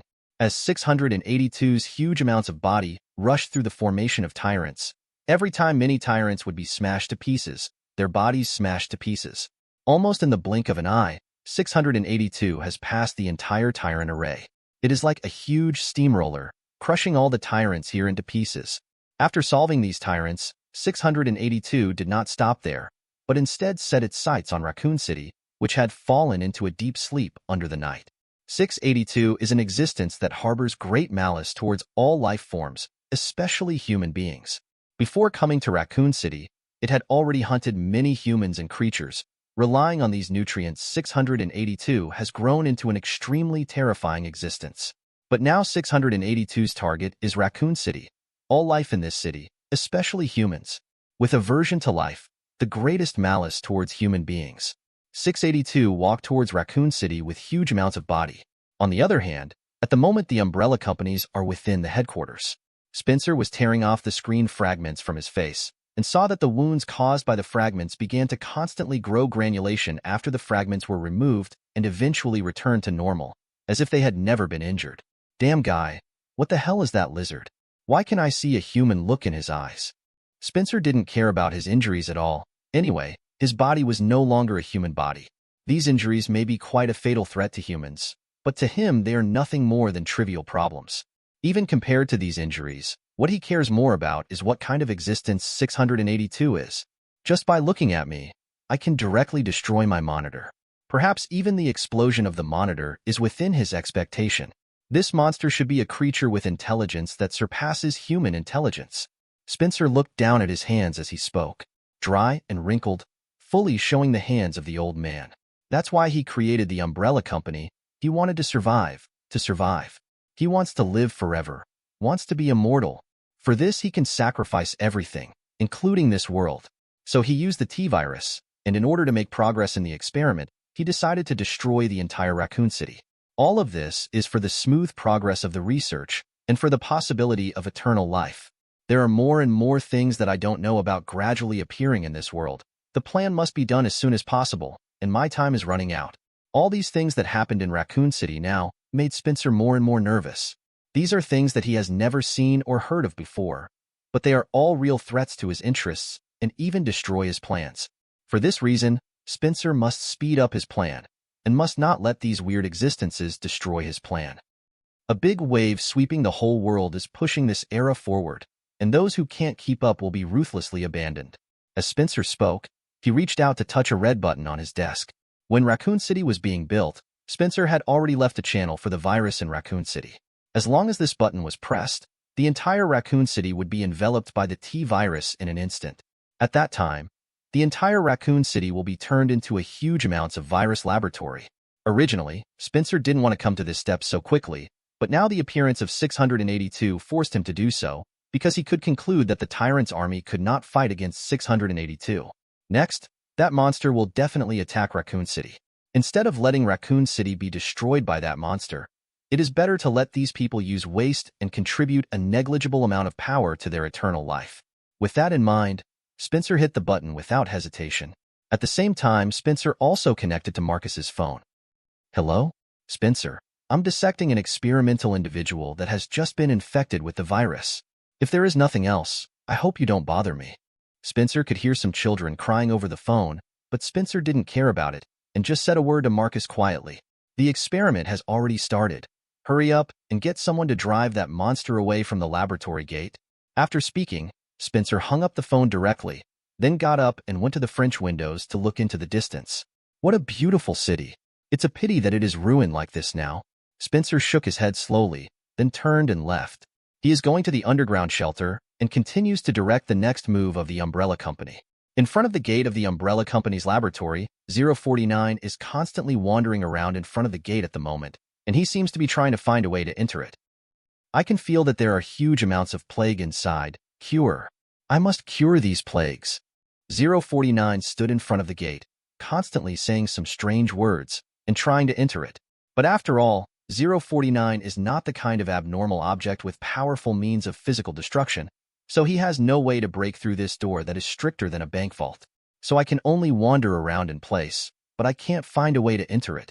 When 049 was full of anxiety about this, he suddenly stopped all movements and turned to look at Raccoon City behind him. The plague is spreading. 049 felt that a plague was spreading. This was not the kind of plague he had been looking for, but it was indeed a plague. And this plague is the same plague as the plague behind this door that I felt. So 049 judged that this should be the outbreak of the plague. Hey, get out of here quickly. This is not a place for monsters like you to come. When 049 was thinking about whether he should go to the urban area to treat the plague first, or stay here to find a way to enter it, several Umbrella Company mercenaries with live ammunition came suddenly from a distance. They all pointed their guns at 049 and ordered 049 to leave here immediately. And when they appeared in 049's eyes, 049 entered a berserk state almost instantly. Plague patients must be treated. As soon as 049 said that, he rushed straight to these mercenaries, followed by several gunshots. 049 had almost no power to fight back, so he was hit to the ground. These mercenaries were relieved to see that 049 was shot so easily. I thought it was some kind of dangerous monster, so that's all there is to it. Maybe it's too much fuss. A guy like this is not so much a monster. I think it's more like a person in a strange costume. A mercenary was about to step forward to uncover 049's beak mask as he said that, but just as he was in front of 049, the fallen 049 grabbed his wrist. And the moment he was touched by 049, the mercenary fell down directly. There was not even a scream, but all his bodily functions stopped completely in an instant, and he couldn't die anymore. Heim, damn monster, shoot me and kill him. Watching this scene, the other mercenaries were all taken aback and rushed towards 049 to continue shooting. However, no matter how they shot, 049 was not affected in any way, but rushed towards them at a faster speed. Just touched each of them, and they died directly. After doing all this, 049 looked at the body on the ground, but suddenly fell into deep self-blame and remorse. 923, no. I just want to heal you. Why? I just want to heal you from the plague. 049 constantly said that he just wanted to cure the plague for them, and took out a black surgical bag from his body and a few simple surgical tools from it, and then started the operation on the spot. There is no disinfection of any kind, let alone a sterile operating room. However, it was such a bloody and extremely rough operation that the corpses of the last few mercenaries were actually real. Have stood up. Seeing this scene, 049 nodded in satisfaction. Very well, I finally cured you. After speaking, 049 turned around and left here. He planned to go to the city to treat more patients first. And at this moment, Marcus was watching this scene with disbelief. Unbelievable. Really incredible. Why can such a simple operation make them stand up again? And they don't seem to be infected by the T-virus to become zombies, but AA states similar to zombies, but completely different. 11 Marcus has been studying 008 for a long time, but neither 008 nor the T-virus extracted from 008 can do this stand up on the premise of becoming a monster. It's unbelievable. Marcus looked at the few mercenaries he sent to die on the screen. His eyes were full of enthusiasm and excitement. Hurry up. Bring all these people back to me immediately. They are all precious experimental subjects. Yes. After receiving Marcus' order, several mercenaries immediately went to bring back the mercenaries who had been resurrected by 049, and Marcus waited for their arrival with anticipation and excitement. Perhaps this will be a huge breakthrough in my research. Now that the entire Raccoon City has become a testing ground for the T-virus, and with this mysterious monster, I will definitely be able to. It's no wonder that you can find a perfect path to overcome the current situation. Marcus was talking to himself like a lunatic, although for these scholars engaged in research, this is already a common thing. But for some reason, they always feel that the current Marcus is more terrifying and dangerous than before. And at this time, suddenly there was a deafening roar outside, as if some prehistoric monster had been revived. Just hearing this voice was enough to make all of them feel a burst of terror from the bottom of their hearts. At the same time, the monitoring screen also showed that a huge amount of lizard monster suddenly rushed into the city, wreaking havoc. The end? Chapter 57. The Invasion of 682 and the Release of T-Virus. All of this happened too fast, even so fast that some people had no time to react. In the Raccoon City branch of the Foundation, Jiang Bai watched the Raccoon City at this moment through the monitor, following the launch of the T-Virus. Some people have already been infected with the T-Virus and become zombies, even mutated zombies, and they are currently killing their family members and friends, and already obtained quite a lot of nutrients. It became extremely huge amounts of 682. After invading Raccoon City, it was constantly destroying the surrounding buildings. Many high-rise buildings were destroyed by 682, and countless people were buried alive in the ruins of these buildings. Even if some were able to barely escape, they would be directly crushed to death by 682's huge body. There are zombies chasing and killing inside the house, and there are 682 destruction outside. The residents of Raccoon City are at the moment, even if they have reached the point of desperation. Even Jiang Bai couldn't help frowning while watching this scene. Isn't this a bit too miserable? But Dr. Iceberg at the side didn't seem to care much about it, and still watched all this with a calm face. Dr. Iceberg, do you have a solution to this situation? Looking at Dr. Iceberg's relaxed look, Jiang Bai thought he had already made up his mind. But who knew Dr. Iceberg just shook his head. President, if I really had a way, I wouldn't look here anymore, but shouldn't we also be dispatched now? If we still look at it like this, then it's really not what our Foundation should do. Indeed. The entire Raccoon City is now in chaos. All three anomalies are also posing huge amounts of threats to humans in Raccoon City. If the Foundation still doesn't show up now, it will violate the purpose of the Foundation. Dr. Iceberg, you are right. Now is indeed the time for our Foundation to act. Let the Mad Hatter come over immediately, and I will inform them of the containment plan. Yes. Dr. Iceberg nodded immediately and went to inform the Mad Hatter to come. Soon the entire Mad Hatter team came in front of Jiang Bai. The Mad Hatter, as the Foundation's mobile task force mainly responsible for containment of biochemical, virus, radiation, etc., naturally cannot be sloppy in terms of equipment. They compete with the nine-tailed fox with strict discipline and uniformity. Rich and powerful, heavy firepower, and a bunch of drop hammers are different. The Mad Hatter's equipment is powerful, but it is not the guns and firepower, but the equipment on his body. The Mad Hatter's equipment is mainly a heavy protective suit like a chemical protective suit, and the inside of this protective suit is supported by an auxiliary exoskeleton. While providing cleanup of potential dangers such as radiation and viruses, it will also provide strong physical defenses, which can probably ensure that the members of the Mad Hatter are unscathed in the face of a large speeding truck. If it is an ordinary Mad Hatter, the only equipment worth mentioning is this, and the rest are just some conventional combat weapons. But this is no ordinary Mad Hatter. The director of the Raccoon City branch is Dr. Iceberg, a genius weapon development scholar. In addition, Jiang Bai also carried out a strengthening on them, so the weapons of this group of Mad Hatters were all replaced with a translucent firearm full of technology and filled with unknown green liquid, and Jiang Bai also noticed that some Mad Hatters have even more huge amounts of similar firearms. President, this is the latest radiation-dissolving gun I developed. Dr. Iceberg naturally also saw that Jiang Bai seemed to be very curious about this gun, so he even introduced it to Jiang Bai.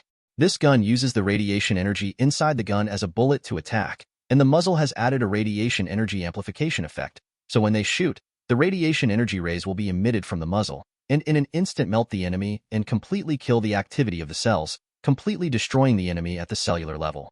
After Jiang Bai heard Dr. Iceberg's introduction, he immediately understood why Dr. Iceberg would equip the Mad Hatter with this radiation-dissolving gun. Dr. Iceberg, you are really thoughtful. Judging from the current situation, there must be a lot of zombies in Raccoon City. Using the radiation-dissolving gun can kill these zombies, and it can even dissolve the body tissues of these zombies and put an end to these zombies. The dead bodies of zombies may become the second source of infection. After hearing Jiang Bai's words, Dr. Iceberg showed a smile of approval and nodded immediately. Sure enough, nothing can satisfy the chairman. We have been in Raccoon City for so long.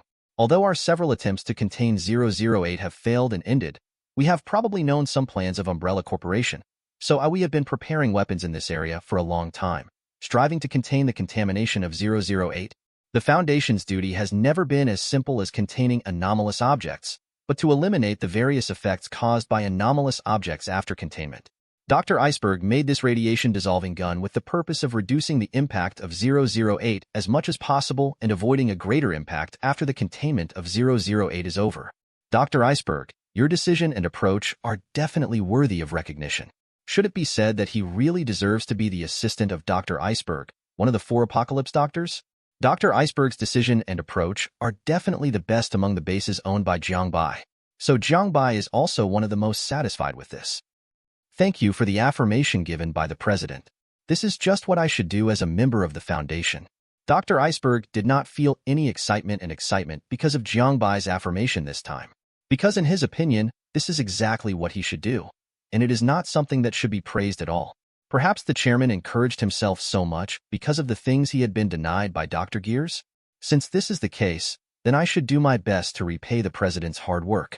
Dr. Iceberg seems to be more loyal to Jiang Bai when Jiang Bai is completely unaware. What I want you to do this time is to contain 008, which is also the reason why the Raccoon City branch was established at the beginning. Although we have tried to contain 008 many times before, they all ended in failure, but I believe that it will definitely be a success. Now there are 3 abnormal objects in Raccoon City, namely 008 Zombie Virus, 682 Fire Lizard, and 049 Plague Doctor.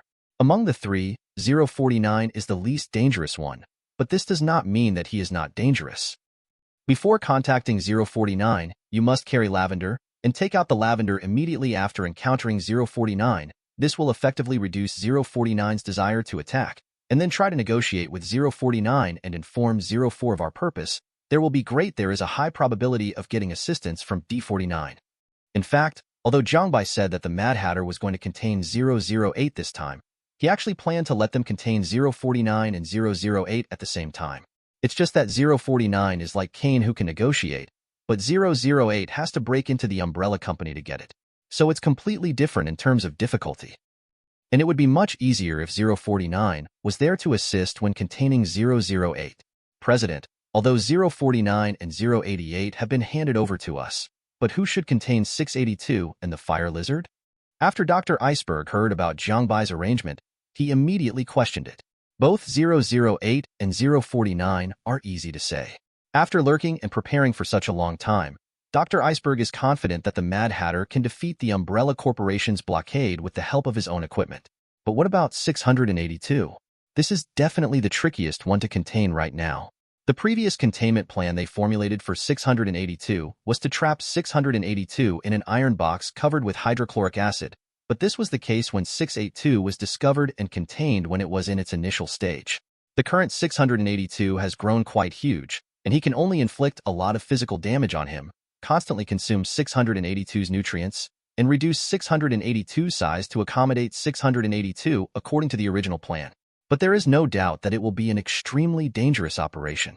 Dr. Iceberg really can't think of anyone other than the Mad Hatter who is qualified for this job? Could it be that the president brought other mobile task forces here? Is it the powerful hammer drop? Or the numerous nine-tailed foxes? Or is it the top-secret red right hand? Can infinite resurrection, half-god, half-mechanical reincarnation, familiar and powerful Foundation mobile task forces flashed through Dr. Iceberg's mind?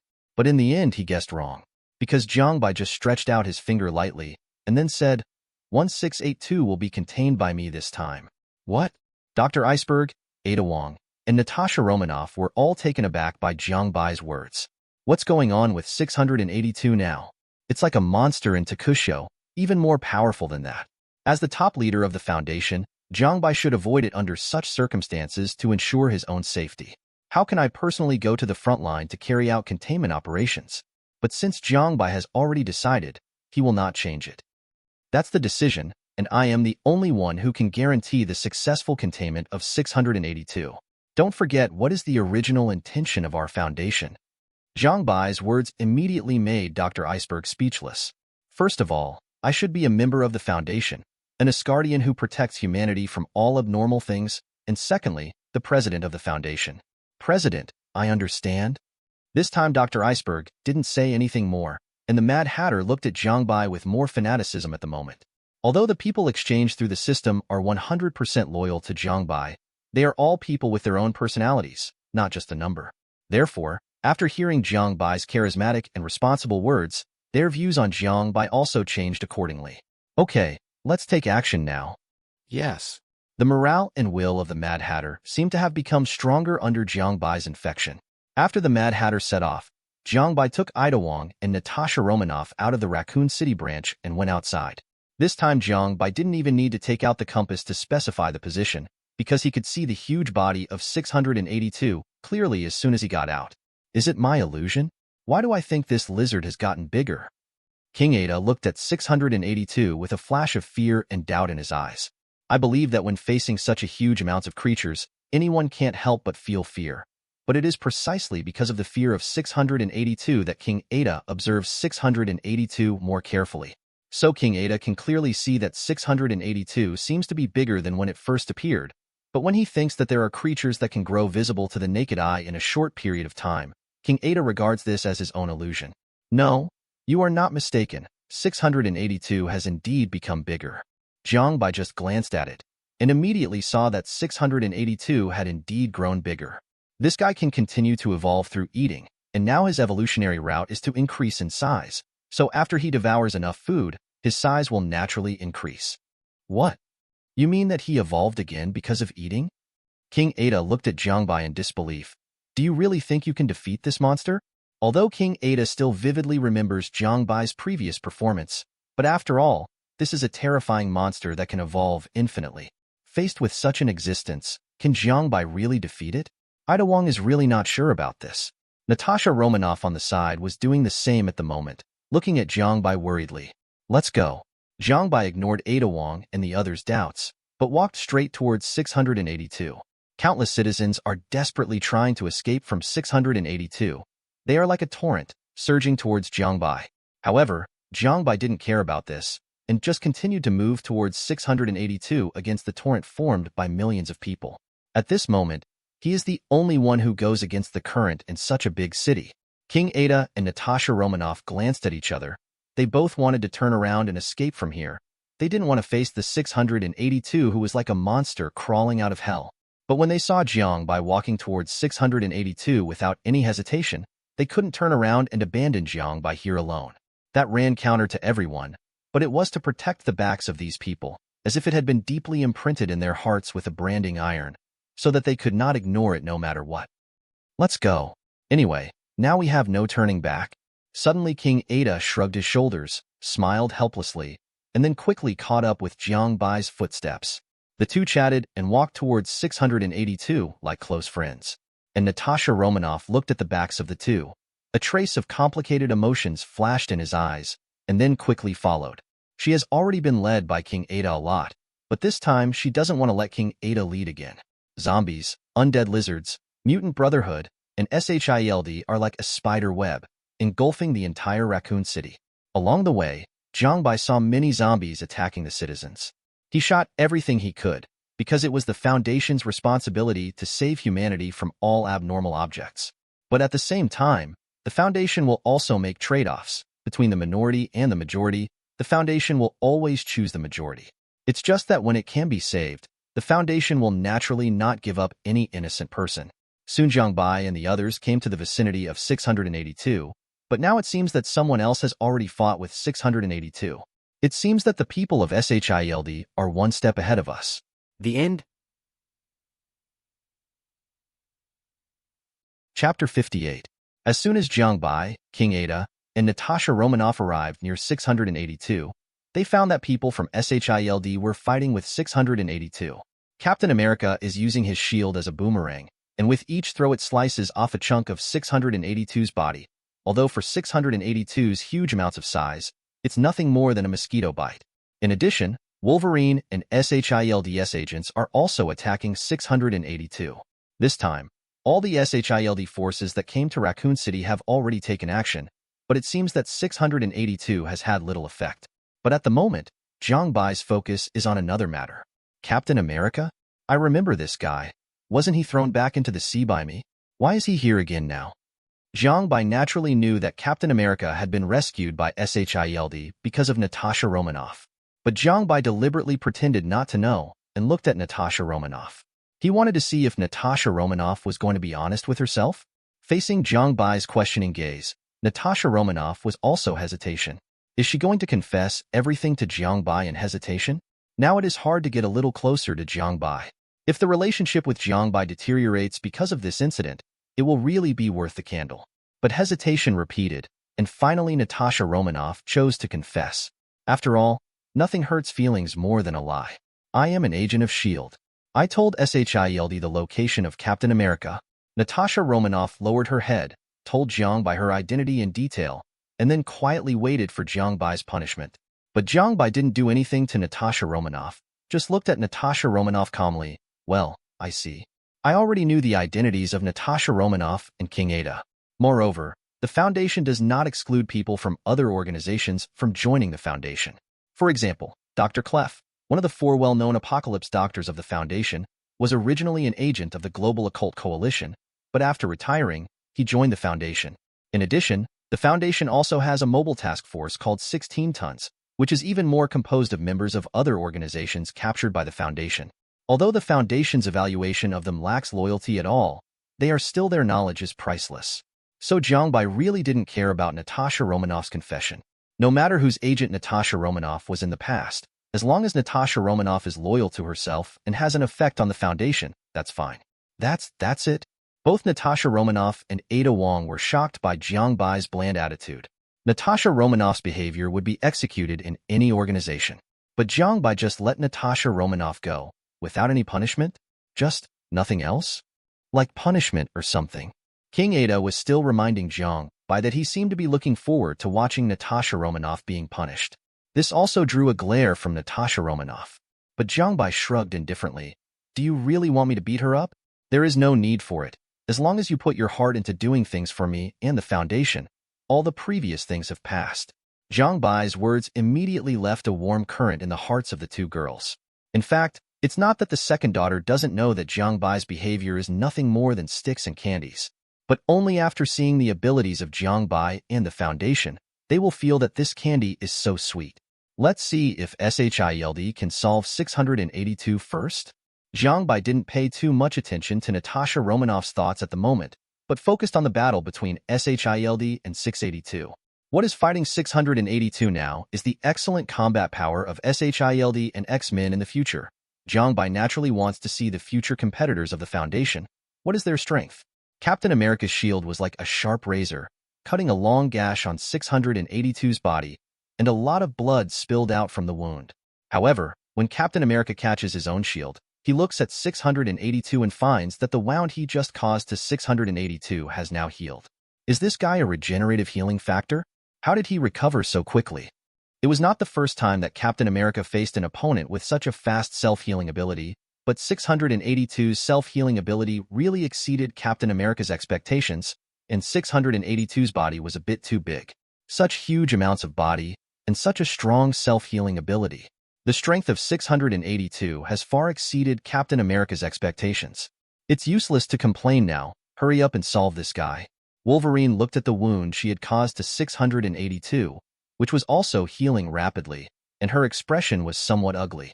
But he understands that now is not the time to care about these, but to find a way to solve this guy. Once this huge amount of monster continues to wreak havoc in the entire city will be reduced to ruins in less than an hour. 3 million citizens may all die in the hands of this monster. What's more, their 2 fans were also killed by this monster in front of them just now. Such humiliation can only be washed away with the blood of this monster. Not long ago, when Captain America and others who had just dealt with the attack of the Lickers were dissatisfied with SHIELDS in action, 682 suddenly came out. Such huge amounts of 682 reduced the entire hotel to ruins almost instantly, and the 2 waiters who were still looking for Captain America and Wolverine's autographs were buried in the ruins without even knowing what happened. And Captain America and Wolverine were still holding the pin handed over by them at the time, and they were signing autographs for them. As a superhero who vowed to protect the people, there is nothing more humiliating than this. So immediately Captain America and Wolverine were angry, and immediately launched an attack on 682. But their attack methods seemed to be a bit insufficient for the huge amounts of 682 and their super self-healing ability. We must find his weak point. Let's go together and attack this monster's head. For most creatures, the head is the weakest point. And Captain America thinks so too. So he proposes that Wolverine join him in attacking 682's head. Okay, I'll go first. Wolverine nodded, and then hurried towards 682. Seeing these little bugs making trouble again, 682's eyes seemed to flash a hint of displeasure and boredom. The huge body turned around with a completely inconsistent agility, and then slapped Wolverine fiercely. But Wolverine is an extremely sensitive superhero. Facing 682's slap, she immediately turned around quickly, passed through the gap between 682's palms, and avoided the blow perfectly. Then, under the cover of the sky full of dust, like an arrow leaving the string, stepping on 682's arm and quickly approaching 682's head. Soon Wolverine had already come in front of 682. 682's eyeballs were bigger than human beings, and their eyeballs were staring at Wolverine.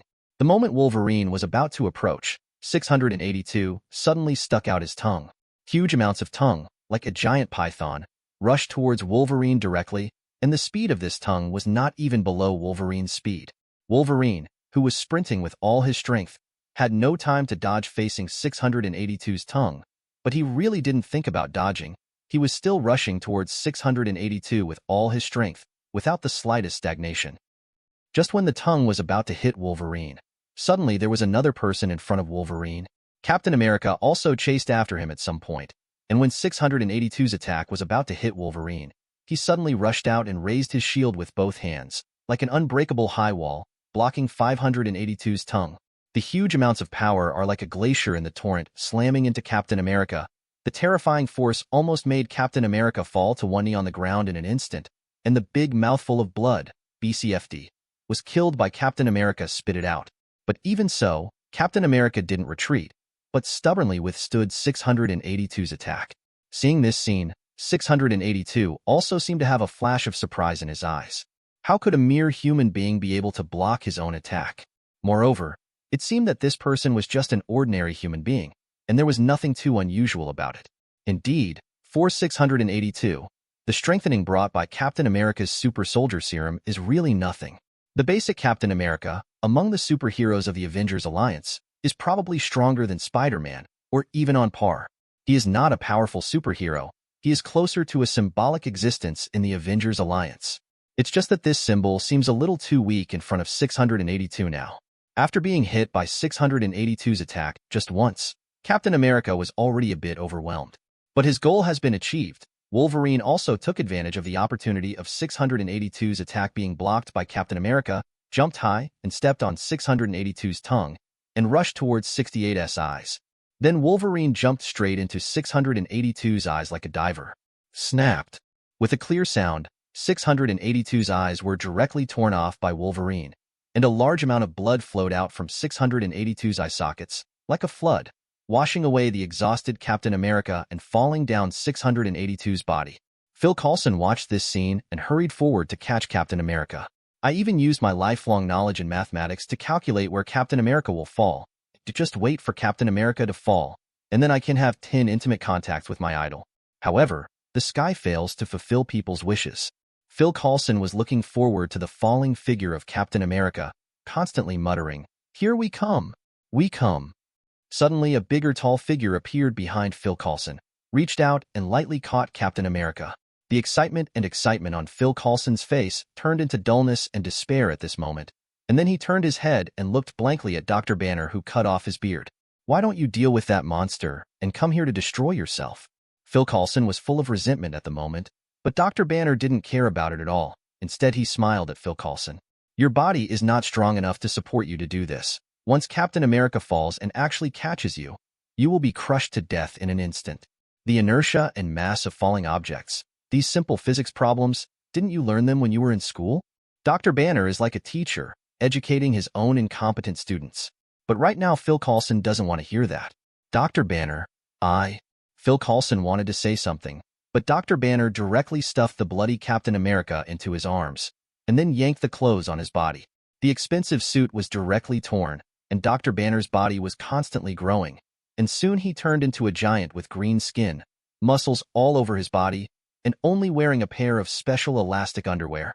At first, Phil Coulson didn't know why Dr. Banner suddenly transformed, but the next moment a huge monster was pressing towards them. That was 682. He seemed to have lost all his strength at this moment, and fell down without strength, and his head was about to hit Phil Coulson where they were. It was too late to escape now, so Dr. Banner turned into a Hulk directly, and let out a roar in front of 682's fallen body. Then the Hulk raised his hands up, abruptly caught 682's fallen body, and then punched 682's head violently, smashing half of 682's head. The sky, filled with minced meat and blood, kept falling like a rain of blood. And in this rain of blood, there is another person. It is Wolverine. After tearing out 682's eyes just now, he continued to penetrate through the eyes like a fish and destroyed 682's brain. It was precisely because the brain was destroyed that 682 suddenly lost its power and fell down. Success? Success? Ada Wong and Natasha Romanoff stared at this scene with eyes wide open. The 682, who was still arrogant just now, looked like a demon king and was killed by Wolverine and the others so easily. But Jiang Bai just shook his head faintly. 682 is indestructible. Maybe there are some things that can solve 682, but they definitely can't do it. What do you mean? The brain has been completely destroyed, and half of the head is gone. Is this still alive? In the understanding of Ada Wong and Natasha Romanoff, such a situation is basically impossible to survive. But abnormal objects are not things that can be understood by trying. Just wait and see. As soon as Jiang Bai's words fell, 682, who had already fallen to the ground, suddenly opened the eyes of the remaining half of his head. At this moment, Phil Coulson was considering whether to go up to collect 682's body, but after seeing the Hulk, he dismissed the idea. After Dr. Banner transforms, he will become extremely angry, and he will not be able to restrain his anger, attacking everyone around him and destroying buildings. So Phil Coulson still intends to collect 682's body in the past after Dr. Banner recovers. This should be the first time we have solved the anomaly in front of the Foundation, right? Phil Coulson is basically sure at this moment that the monster in front of him is the abnormal object that the Foundation calls. Only their things can have such terrifying power. But right after Phil Coulson finished speaking, he saw 682's body move, and then 682 slapped the Hulk flying, and then stood up again. See? That's why I said, it's not over yet. Looking at this scene, Jiang Bai turned his head and said to King Ada and Natasha Romanoff, The end? Chapter 59. When they saw that they were still alive and their ferocity was not reduced at all, Ada Wong and Natasha Romanoff finally understood. What is the immortal lizard? Even though half of 682's head has been shattered by the Hulk, he is still alive, and has not been affected at all by his shattered head. The real strength of 682 is not his strength, but his characteristic of immortality. In the Foundation archives, the troublesome thing about 682 has never been his strength, but his inability to be destroyed. Since the Foundation contains 682, it has found many ways and used many other abnormal objects to try to kill 682, but most of them failed in the end. At most, this big lizard was destroyed to the point of dying, and then it couldn't continue to hurt him in any way. Although there are some things that can kill 682, most of those things will cause far more troublesome troubles to this universe than 682. So 682 has always been under the containment of the Foundation and will try to break through containment from time to time. Hearing Jiang Bai's words, King Ada and Natasha Romanoff were also silent. This is really the first time they have seen this kind of regenerative healing factor in the true sense. Half of their heads have been lost, but they can still survive, and their combat effectiveness has not been affected at all. Forget it, and they can all see that 682's brain wound shattered by the Hulk is constantly growing granulation, and these granulation is quickly repairing 682's injury, and the brain that has been shattered by the Hulk is growing again. And seeing this scene, not only them, but also everyone in S.H.I.E.L.D., my god, how is this possible? Is this monster a regenerative healing factor? After seeing 682's continuous recovery from injuries, Phil Coulson also showed an expression of disbelief. However, the most incomprehensible thing is Wolverine, because he himself is a so-called regenerative healing factor. But in fact, Wolverine knows that he just has a very strong self-healing ability, which can quickly repair the injuries he has suffered. So in the eyes of others, he is just a regenerative healing factor. But the monster in front of him is different.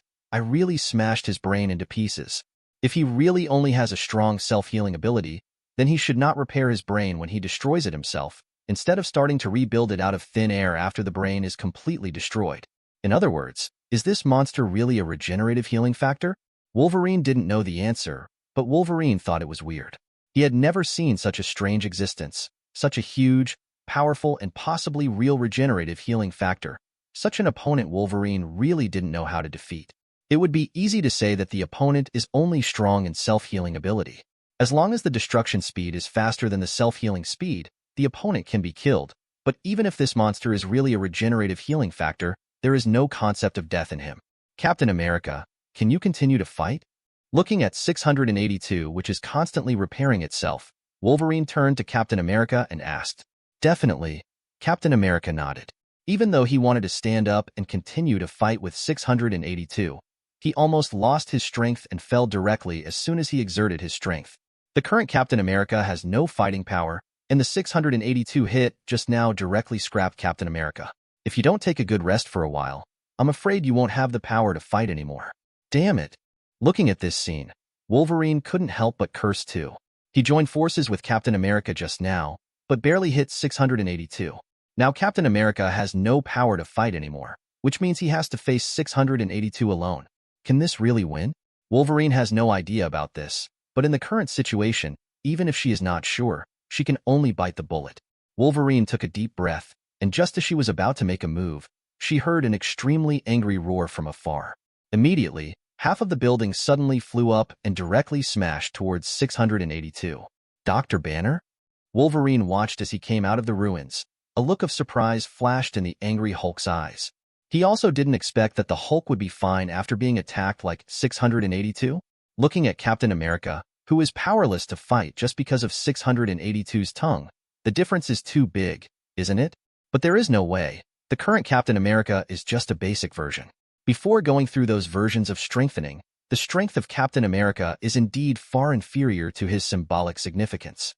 That's not Dr. Banner, that's Hulk.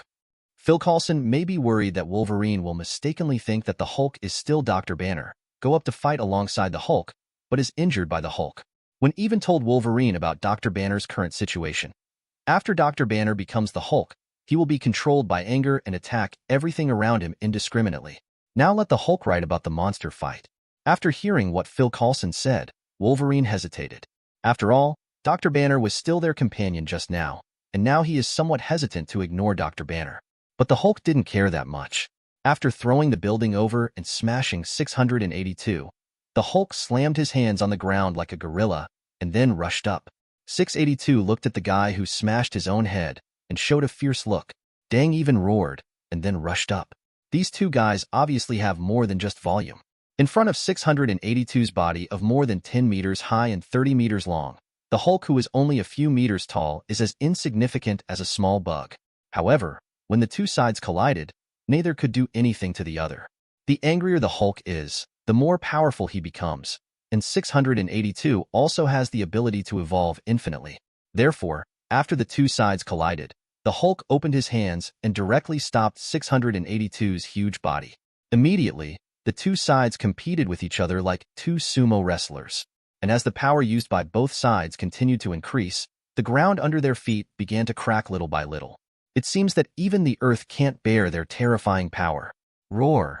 The Hulk grabbed 682's body with both hands, and then all the muscles in his body began to exert force, and the veins burst out, looking quite ferocious, as if they might explode at any time. But the effect is also remarkable. The Hulk actually lifted 682's forelimbs bit by bit, as if intending to lift up 682 as a whole, and then throw it out. 682 also felt the strength of the Hulk, and when he raised his other foreleg, he slapped the Hulk again, sending the Hulk flying again. The Hulk is like a cannonball, and it penetrated several buildings along the way before being embedded on the outer wall of the mobile building. At the moment, some blood flowed from the Hulk's body. Maybe this is the first time since the Hulk was born his defense was broken, but instead of making the Hulk fearful, it aroused his ferocity even more. Immediately, the Hulk opened his mouth and let out a roar, and then wanted to get down from the building. But before he could move, a more ferocious roar came. Then 682's whole body suddenly jumped up high, directly swallowing the Hulk and the building behind him. As far as 682 is concerned, there seems to be nothing he cannot eat. Whether it is organic or inorganic, he can digest, and even the planet is in his diet. And when they saw 682 swallowing the Hulk, everyone in SHIELD was stunned. Did it fail again? Phil Coulson muttered even more with a distraught look on his face. You must know that the Hulk is already the most powerful combat force of SHIELD in Raccoon City this time. If even the Hulk is not the opponent of 682, then their failure this time is naturally doomed. No, not yet. Captain America, who was no longer able to fight anymore, was holding his shield and struggling to stand up. We are Asgardians of the people, and as long as there are people behind us, we will always have a reason to fight. Captain America tried to stand up while talking, but with his current physical strength and body, it is impossible to stand up again. Captain America, you'd better lie down and rest obediently. Wolverine looked at Captain America's appearance and immediately stepped forward and held Captain America down. I'm not dead yet. Even if Dr. Banner fails, there's still me. I'll definitely defeat this monster. Wolverine looked at 682 with death in her eyes. He knew very well that facing 682 alone would only lead to death. Although outsiders say that he is a regenerative healing factor, in fact, he is only able to quickly repair his injuries, but when fighting such a terrifying monster in front of him, his self-healing speed will definitely not be able to keep up with his injuries. Horror. He will be crushed into flesh by this monster in a blink of an eye, right? But even so, Wolverine still had no intention of running away. Just like what Captain America said, there are countless people behind them. If he runs away now, then he is not a superhero anymore. So Wolverine, who wanted to die, just wanted to rush up and drag 682 with her own life, but found that something was wrong with 682 at the moment. Wolverine focused her eyes on 682's mouth, but found that the Hulk that they thought had been eaten by 682 was not actually swallowed, but was standing in 682's mouth, and was firmly resisting 682's mouth to prevent 682 swallow him. Roar! Perhaps because of the further aggravation of the anger caused by the injury, the Hulk actually pushed 682's mouth away bit by bit. Then the Hulk grabbed one of 682's teeth, jumped out with both legs, forcefully tore off 682's tooth, and then the Hulk in the air grabbed the tooth with both hands, throwing teeth to 682 like a shot put. Under the blessing of Hulk, the sharp fangs directly penetrated 682's head and deeply penetrated into 682's body. But even so, 682 didn't fall down, turned around and swept his tail at the Hulk's body, directly knocking the Hulk out again. This is not over yet. This time his teeth were pulled out by the Hulk. I believe that 682 was also very angry and immediately caught up with him, and before the Hulk landed, he slapped him again. The Hulk got punched back, then chased after him, and continued to give the Hulk shoot fly. For a moment, the Hulk was slapped away by 682, constantly like a rubber ball. It wasn't until 682 got tired that he slapped the Hulk hard to the ground. Boom! Following the slap of 682, there was a burst of huge amounts of explosions. With 682 as the center, all the houses in a circle with a radius of 3 kilometers were completely destroyed by a powerful shockwave. All kinds of masonry and rubble were blown by the strong wind, flying all over the sky. The ground was also under the terrifying power of 682, and it kept shaking, as if it was a magnitude 10 earthquake. After the weather calmed down, the Hulk had disappeared, leaving only Dr. Banner, whose life and death were unknown, lying in the deep pit that was smashed out by 682. At this moment, the expressions of everyone in SHILD changed. They know that the Hulk really lost this time, so it's their turn next. And Jiang Bai sighed, slightly watching this scene. Unfortunately, if it is a normal 682, the Hulk should be able to complete the containment. It is indeed a pity. In fact, in the Foundation's archives, 682 has almost never been allowed to grow to this extent. Usually, 682 just broke through the containment and immediately took him back. It is indeed rare for 682 to grow to this extent like now. If it was 682 in the original Foundation files, with the strength shown by the Hulk just now, it would still be able to destroy him to more than 80% and then contain him. It's a pity that the 682 ghosts in this world know how much nutrients they have eaten to grow to such a large size. Master, are you really sure you want to contain this monster? Seeing the Hulks fell at 682's feet, feeling the horror of 682's ferocious blow just now, even for those who are confident, I am afraid that at this moment, they will inevitably feel a shock in their hearts. Drum, not to mention Ada Wong and the others who are not at ease in the first place. Naturally, they looked at Jiang Bai more worriedly at the moment, and they wondered if Jiang Bai could really defeat such a monster. But Jiang Bai didn't seem to care too much about it. He didn't even answer them, but walked over to 682 directly. Some things are never as intuitive as actions. What's more, now is also the time. Anomalous Object, 682, codenamed Fire Lizard, Foundation Containment Operation, Start 9. The end. Chapter 60. Jiang Bai walked slowly in front of 682 and placed himself between 682 and S.H.I.E.L.D. When Phil Coulson at the moment appeared in Jiang Bai, his complexion suddenly changed. The Foundation? They're already nearby? SHIELD and the Foundation are originally opposites, and SHIELD also does what the Foundation does. And beside Jiang Bai, there is also their SHIELD agent acting as an undercover agent, but they are destined to be rivals. Just like Hydra is the same as S.H.I.E.L.D. Now, SHIELD is seriously injured, and the only one left with the strength to fight is Wolverine. If there are really Foundation ambushes around here, one of them counts as one, and they all have to die here. Foundation? Is that the mysterious organization you mentioned when SHIELD invited us? Wolverine is from X-Men, but she has a good relationship with X-Men and SHIELD, so she will cooperate with SHIELD to come to Raccoon City. Now, I was surprised to hear Phil Coulson say that Jiang Bai is from the Foundation. Originally, he thought that the people in the Foundation should be like him and Captain America, middle-aged people with muscular bodies and strong fighting power at first glance, but he didn't expect to be a little boy. This is the president of the Foundation, Jiang Bai. Phil Coulson looked at Jiang Bai with seriousness and apprehension in his eyes. The Foundation he led destroyed our plans several times before, causing a lot of chaos in the Middle East and New York. This time we are also worried about him coming to the Raccoon. If you are making trouble in the city, you will be invited to come together. People in SHIELD are naturally proficient at telling nonsense with their eyes open. With a simple sentence, the Foundation was immediately placed in the position of a villain, while their SHIELD seemed to be a glorious image of serving the country and the people. The key is that SHIELD is still officially recognized and trusted by the people of the whole country, so the credibility is naturally very high. After hearing these words, Wolverine subconsciously regarded Jiang Bai as a bad person. As for Captain America, after hearing Jiang Bai's name, he raised his head and looked at Jiang Bai more. 12. Is this the guy who threw me back into the water? Captain America has a deep memory of Jiang Bai. After all, after he was revived by SHIELD, someone told him. In fact, it was not SHIELD that discovered him at first, but a mysterious organization called the Foundation, and the leader of the Foundation, Jiang Bai, threw him back into the water after salvaging him. Thinking that if someone who wasn't SHIELD found him again, maybe he would have to soak in the water for an unknown amount of time, Captain America felt somewhat resentful towards Jiang Bai. It's just that none of these have anything to do with Jiang Bai. Jiang Bai now has only one purpose, which is to contain 682. Such a big 682. It is estimated that after a while, this guy will really be able to eat the entire Earth. 682 is a powerful existence that can evolve infinitely. If he is allowed to evolve endlessly, maybe one day he will be able to eat the entire planet as jelly beans.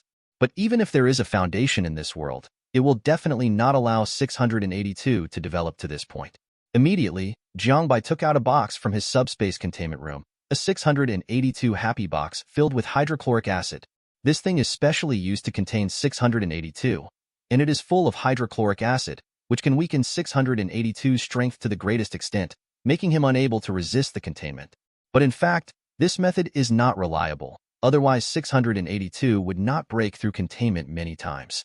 But the Foundation at that time had no other choice but to do so. But now Jiang Bai plans to give it a try. First store 682 in this box, and then put this box into his subspace storage room. I hope this will completely trap this old jailbreaker. 682 I don't know who Jiang Bai is. I don't know what Jiang Bai is here for, but 682 knows that Jiang Bai is a living creature and a human being, and that's enough. All humans are damned to 682 and disgust him.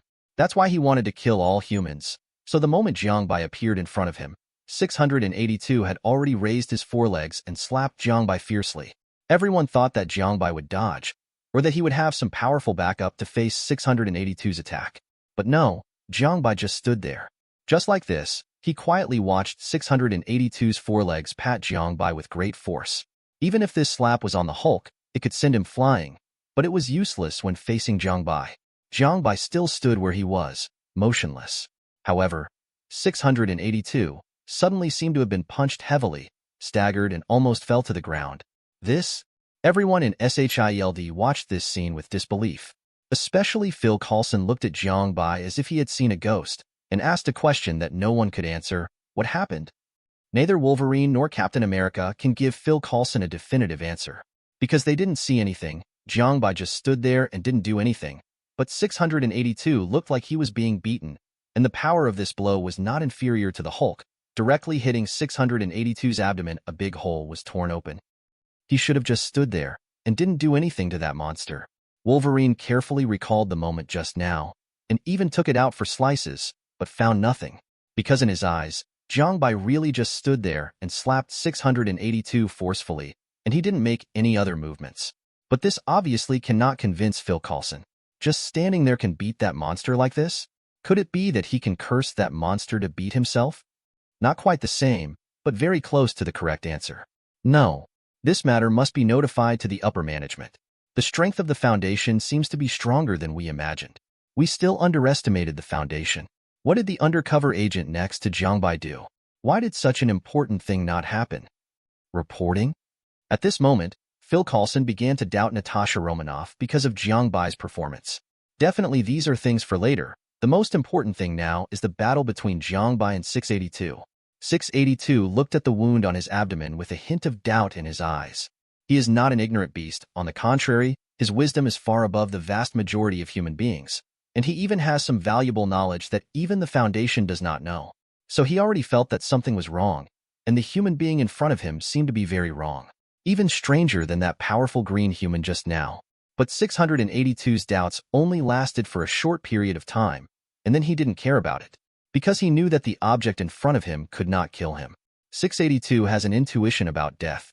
When an existence appears in front of 682, he can judge whether this existence can kill himself. For example, when facing the existence of 053, the little girl codenamed 682 did not make any aggressive actions towards 053, and even acquiesced in 053's drawing on his head and various interactions. According to Jiang Bai's speculation, this may be because 682 perceives that if he attacks 053, he will enter into the law of 053's death, thus leading to his own death. This is just Jiang Bai's guess, but judging from the multiple execution records of 682, Jiang Yu believes that this possibility is quite large. At this moment, 682 was able to determine that Jiang Bai could not threaten him with death. Therefore, 682 immediately launched a second round of attacks on Jiang Bai. However, all of this was the same as before. The attack hit Jiang Bai's body and even destroyed a large area of land behind Jiang Bai. But it didn't cause any damage to Jiang Bai, and even the corner of Jiang Bai's clothes didn't shake a bit. Continue. Jiang Bai looked at 682 and said in a flat tone. That look can only be described in 4 words. Li Wei, do you have food? Because there is a physical reflection force field. Basically, if it is only physical damage, and there is no absolute rule, it will not be able to cause any damage to Jiang Bai. Even instead, he would be hurt by the physical reflection force field, and the reflected force would hurt himself. This is why Jiang Bai said that he is the only one in the entire Raccoon City branch that can contain 682 with full confidence. Because 682's attack methods are all on the physical level, only his immortality penetrates into the reality and concept of the universe. Therefore, neither reality distortion nor concept erasure can eliminate 682. Facing Jiang Bai's contemptuous attitude, 682 was completely angry. He lowered his body, opened his mouth wide, and did exactly the same thing he did when attacking the tyrant's troops, then roared like a speeding train and rushed towards Jiang Bai. Since it can't directly cause damage to Jiang Bai, then eat Jiang Bai. Use the organs that you can digest and turn this disgusting human being into your own nutrition. Jiang Bai looked at the 682 that kept rushing forward and still stood still, but the speed of 682 was getting faster and faster, and soon surpassed the speed of sound, directly crashing into Jiang Bai. However, just after he approached Jiang Bai, he stopped suddenly. This is not the kind of car that is stopped abruptly after hitting something, nor is it the kind of transmission that slams on the brakes and then slowly turns off. It's a very weird feeling, neither any terrifying sound, nor any terrifying power. It's a very strange feeling, like he stopped when he shouldn't have stopped, that strange feeling of obsessive-compulsive disorder that can kill him. But immediately, a huge amount of explosion sound came from 682's body. In an instant, 682 exploded like a bomb with huge amounts of bombs. Flesh and bones were scattered all over the ground, and it was like a rainstorm of blood was falling in the sky. Is this 682 too exaggerated? Looking at the blood rain all over the sky, Jiang Bai could only take out an umbrella from the subspace containment room and put it on his head. At present, the subspace containment room does not contain abnormal objects, so Jiang Bai is generally used as a storage bag. Jiang Bai came in front of 682 with an umbrella, or rather a trumpet, and 682 was in tatters all over. It's not good to be attacked by your own strength, right? Reflecting the power of physics, are you a reality bender?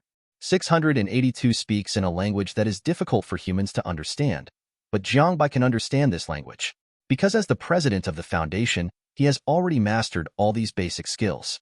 As for the reality bender, it is a kind of omnipotent existence in the eyes of ordinary people. Then it can turn stones into gold, men into women, cats into catgirls, and even make chocolate smell like shit, which smells like chocolate. Perhaps the most direct representative of these is 343, a powerful reality bender code named 237 False God. And he also claims to be the creator of the universe, and all human beings are his creations. Although none of these things are known to be true or false, one thing is certain, that is, the Foundation is almost impossible to contain him. He is in a state of coming and going when he wants to in the Foundation. It's just that he will never cause trouble for the Foundation and will help the Foundation. In fact, Jiang Bai has been almost exchanging him. It's just that the required SAN value is too much, a total of 30,000 points, making it difficult for Jiang Bai to get together in a short time. But if there is a chance to exchange him, then people like Purple Sweet Potato Essence and Odin basically don't have to worry about it. It is estimated that only the Life Tribunal and the Celestial Team need to be careful. In the Foundation's archives, 343 belongs to the divinity, and the only one above him is the Supreme Divinity. That is, the Broken God, the Crimson King, and me among all these terrible things. Definitely these estimates are a long time later.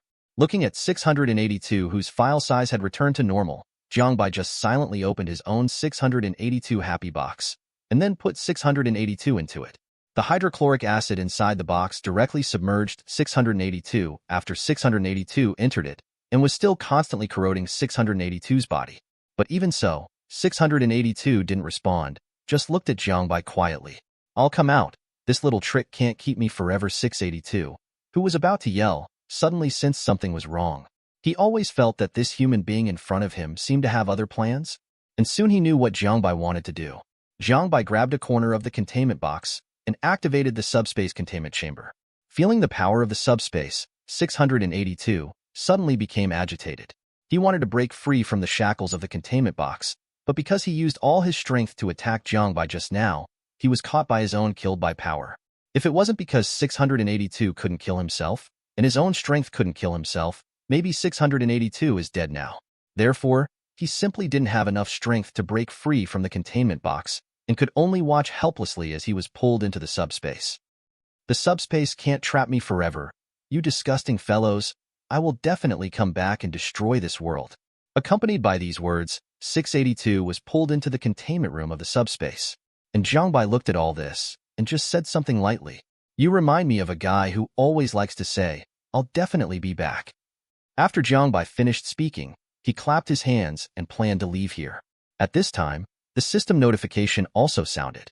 Successfully contain the abnormal object, 682. Get a reward, Eddie. End. Chapter 61. Successfully contain the abnormal object, 682. Get the reward abnormal object, 999. And get the concept of indestructibility. Number 999? I remember it was like a tickle, right? After Jiang Bai heard the number 999, information about 999 immediately appeared in his mind. This is a viscous liquid creature with an orange-yellow body, the height of a person, and a wriggling viscous liquid. In a colloquial way, it's like a slime in a fantasy novel. But unlike slime, which is an evil monster, 999 is a life that is very kind to any life, especially to humans. Like 131, it exists as a cute animal of the Foundation and is deeply loved by the members of the Foundation. Because it can cure diseases, especially psychological diseases. 999 will emit different aromas according to the contact, and this aroma will make the contact feel happy physically and mentally. If you directly contact with 999, this pleasant feeling will also increase accordingly. Whether it is depression, mania, or some other psychological problems, 999 can help treat them, and under his treatment, these contacts will regain their confidence and be full of enthusiasm for their life and future. 999 is very keen on wrapping human beings in his body and then constantly scratching them until the opponent surrenders, but he often ignores the surrender and sends a doctor. But regardless of that kind of behavior, 999 will try not to hurt the other party as much as possible. If someone is really hurt because of him, it will hide in the corner and make a woo-woo sound, just like a bird that understands that it has made a mistake. Like a puppy. In addition, in the records of the Foundation, there was also an experiment record of putting 999 and 682 together. At that time, the experiment was to use 999 to suppress the berserk of 682. But 682 attacked after encountering 999, but it did not cause any damage to 999. Instead, he was wrapped up by 999 and attacked itchingly. This caused 682 to collapse for 15 minutes because of laughing, and then waited for him to recover. Then he entered a state of anger again. And after 999 left, 682 made a strange cry, which caused everyone who heard the cry to burst into laughter, unable to effectively prevent 682 from breaking through containment, and eventually caused 682 to break containment and to the Foundation members' attack. During this period, 999 has been trying to treat the injured as much as possible and showed fearlessness towards 682, and even invited 682 to play, but was scolded by 682 as someone who should be killed. It can be said that 999 is almost completely opposite to 682. It loves life, especially humans, and he can help human beings. Even when he sees someone being shot, he will stand up and use his body to block the bullet for this person. The existence of 999 is still very important to the Foundation. Because the members of the Foundation are often faced with a high degree of mental pressure, they don't know when they will die in the hands of abnormal objects. And 999 can just eliminate their worries and get a positive proof. This is also the reason why 999 is very popular among foundations. It's a good reward. This is the Foundation's exclusive employee benefits. Although 999 does not want to cure all injuries and diseases like a panacea, most injuries and diseases can be cured by 999. Using 999 as the Foundation's employee benefits is naturally the best. After all, the panacea is limited, but 999 has always existed. Another reward besides this is the concept of immortality. It was something that satisfied Jiang Bai even more. The concept of immortality is the most troublesome part of 682 for the Foundation. It cannot be destroyed no matter what, and it will continue to be reborn. With the concept of immortality, Jiang Bai also has the same immortality as 682. Concept of immortality. It can maintain its indestructible nature under the methods of concept erasure below level 5, reality distortion, physical destruction, etc. It cannot be truly destroyed, and it will repair itself and return to its original appearance. Level 5?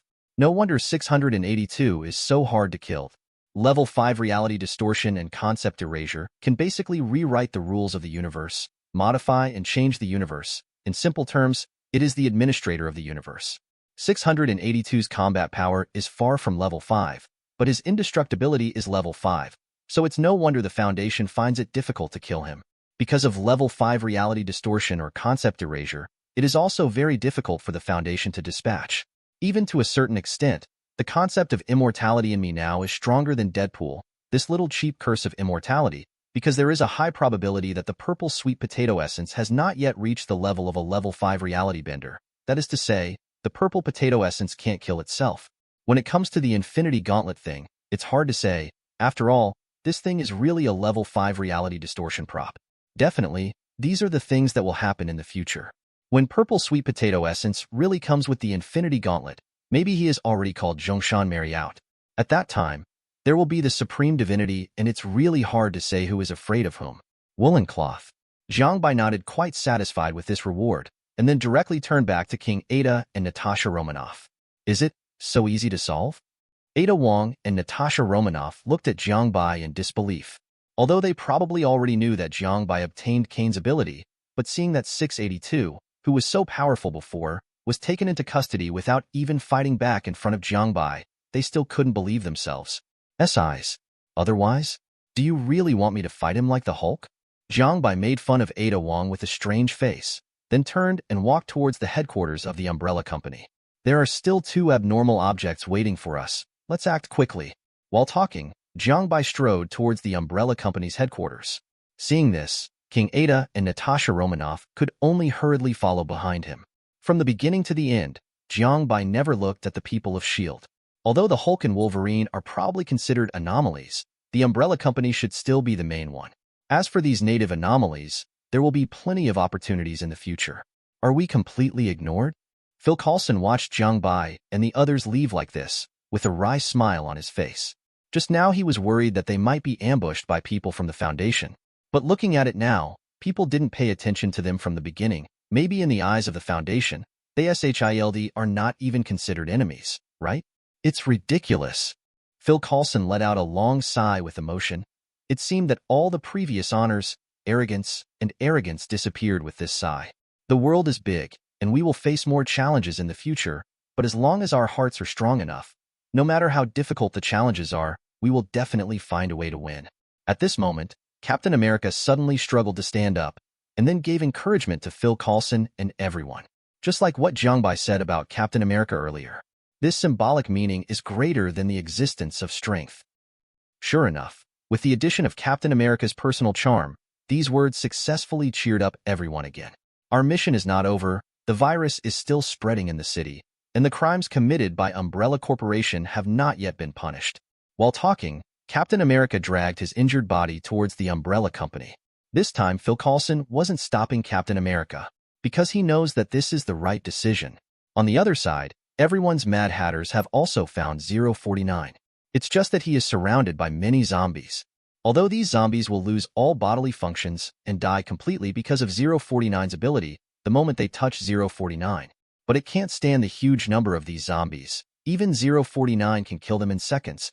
But under the siege of so many zombies, there is no guarantee that he can move freely. However, 049 is not in a hurry, because in his opinion, these zombies are also patients, and they are all patients infected with the plague. So 049 took out his own scalpel and began to fight against the siege of countless zombies. Operation. It's an eerie scene, amidst a horde of rancid, disgusting zombies. A person like a plague doctor in the Middle Ages is holding a scalpel and performing operations on these existences that are obviously not connected to people. And those zombies full of appetite and desire to attack will rush forward one after another, and then immediately fall to the ground the moment they touch the target, completely dead. In this way, these zombies use corpses to pile up a wall of corpses around 049. Confirm target 049. The action begins. After the members of the Mad Hatter confirmed the existence of 049, they immediately took action. The radiation-dissolving gun made by Dr. Iceberg in their hands immediately shot out a green beam of light. And once hit by these light beams, the zombies will be instantly melted by the radiation energy into a once viscous liquid.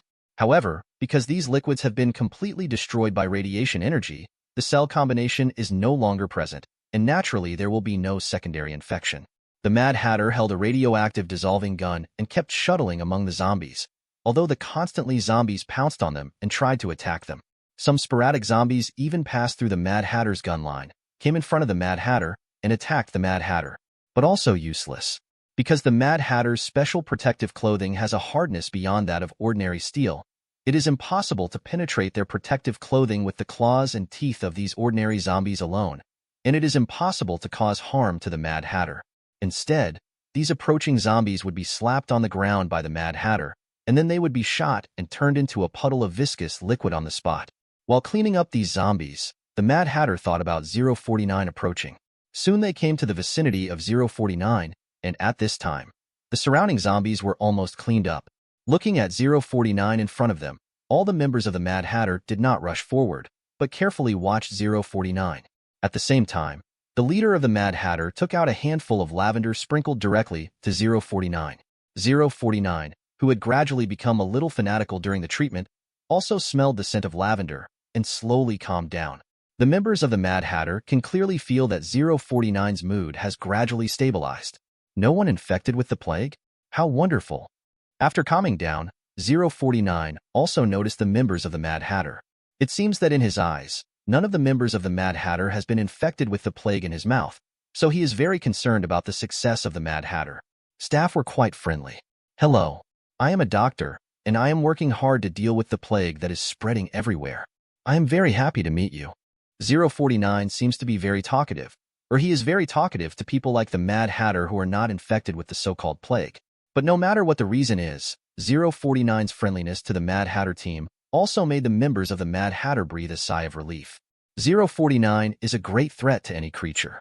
He will bring death to all life, especially humans, and once touched he will die immediately, and he cannot be killed. Although it's not clear yet, is 049's undeath based on a physical level? Or is it based on a nice level of concept and reality distortion? But in any case, 049 is showing kindness to them at the moment, which is the best thing. In this way, they will be able to complete the things the president explained before. Hello, doctor. We are members from the Abnormal Object Foundation. I believe you have also discovered it? Now a terrible plague is breaking out in this city. Yeah. 049 nodded. This is not the same as the plague I have been pursuing, but it doesn't affect my determination to cure this plague. We are currently planning to go to the source of this plague outbreak. Doctor, can you act with us? The captain of the Mad Hatter tentatively offered an invitation to 049. Just like what Jiang Bai said, with the help of 049, perhaps the operation this time would be much easier. As a doctor, I have the responsibility to eradicate this plague. 049 naturally nodded his head at the moment, joined the team of Mad Hatters, and headed towards the headquarters of the Umbrella together. And this time, the Umbrella Company's headquarters. Spencer is looking through the monitor, watching another group of people invade the Umbrella Company Handsome. 3 powerful mutants are fighting against the zombie soldiers of Umbrella Corporation. Mutant Brotherhood, obviously I didn't invite you. Why do you have to make trouble? Spencer said, picking up the walkie-talkie. Activate the stalkers, giant lickers, and executioners, and kill these troublesome mutants. Following Spencer's order, a group of more powerful zombies rushed out from the surrounding passages. They are taller tyrants with bazookas and heavy machine guns. A licker about the size of an elephant, and the same tall, big male zombie with a huge battle axe and a sack on his head. The end. Chapter 62. Stalkers are larger than normal tyrants and have a certain amount of intelligence. In Resident Evil, they are the product of the Nemesis plan. The giant licker is one of the ultimate weapons in Resident Evil 5. It is huge in size, fast in speed, and quite powerful in combat. The executioner is a biological weapon used by the Umbrella Company to execute and hunt down some strong enemies. It once chased and killed Alice and caused her a lot of trouble. These 3 types of biological weapons represent the highest masterpiece of the current biological virus weaponization by Umbrella Corporation. Not only is it powerful in combat, but it is also huge in number. There are hundreds of them appearing here at the moment. If these guys are placed outside, Even if they face a legion, they can directly tear the opponent into pieces. But now, the opponents they have to face are not ordinary enemies, but powerful mutants. I already knew what happened in this city. It must be caused by your umbrella company. You were the ones who poisoned my kingdom before, right? Namor looked at these zombie monsters that appeared in front of him and immediately recognized that the conditions of these guys were exactly the same as those infected in his kingdom. This made Namordang even conclude that it was the umbrella company who poisoned his kingdom's clan before. But Spencer, who was monitoring, was stunned when he heard this. Take a shot at Atlantis? All of our current experiments have not left Raccoon City. How could we shoot at Atlantis? The more Spencer thought about it, the more he felt that something was wrong. And he always felt that he and Namor had been tricked by someone. But after much deliberation, in the end, the only person Spencer could think of was one person. Namor, you should have been deceived. Our umbrella company never took action against you and Atlantis. The person who owns this virus in this world has a traitor besides our umbrella company. He is called Weskier. It is very likely that he did it. Umbrella companies are in enough trouble now. The Mutant Brotherhood is also a huge force. As the main opponent of X-Men, they have caused many terrorist incidents around the world. If it is not helpless, Spencer actually does not want to be hostile to the Mutant Brotherhood, at least not now. They've had enough enemies for Umbrella Corporation right now. SHIELD, Weskier, plus a mysterious foundation. Moreover, the entire Raccoon City has been infected by the T-virus, and it won't take long for the army to take action. Time is actually very important to the Umbrella Company. If you can lose one enemy, you can lose one enemy at 160. But Namor was not so simple to believe Spencer's words. Whether what you say is true or not, but now your umbrella company is the most suspected. I will solve your umbrella company first, and then I will find out everything about that Weskier. The only thing Namor cares about is his own clan. As long as there is a threat to his clan, he will destroy them mercilessly. Even if all this might just be a misunderstanding, it won't stop. From Spencer's point of view, this is completely a provocation to him and to the umbrella company. You goddamn mutant, you antisocial lunatics, since you reporters want to die, I'll give you my life. Spencer was also completely irritated by Namor's attitude, and even let those zombie mutants attack Namor and the others. The tracker took the lead in raising the heavy machine gun in his hand and started shooting at Namor and the others, but all the bullets were blocked by Juggernaut. The heavy machine gun that could penetrate the steel plate and smash the armored vehicle into a sieve. But at this moment, it was unable to cause the slightest damage to the Juggernaut. Every bullet that lands on Juggernaut picks up a string of sparks. But it was just a spark, and it didn't affect Juggernaut in the slightest. As the pet of the evil god Sidorak, Juggernaut's power is beyond doubt. These ordinary attacks fell on Juggernaut. Not only did not cause any damage to Juggernaut, but aroused Juggernaut's ferocity even more. What? With a roar, Juggernaut shot down all the bullets that were shooting at him, then crossed his hands in front of his face and rushed towards the array of pursuers like a wild bull.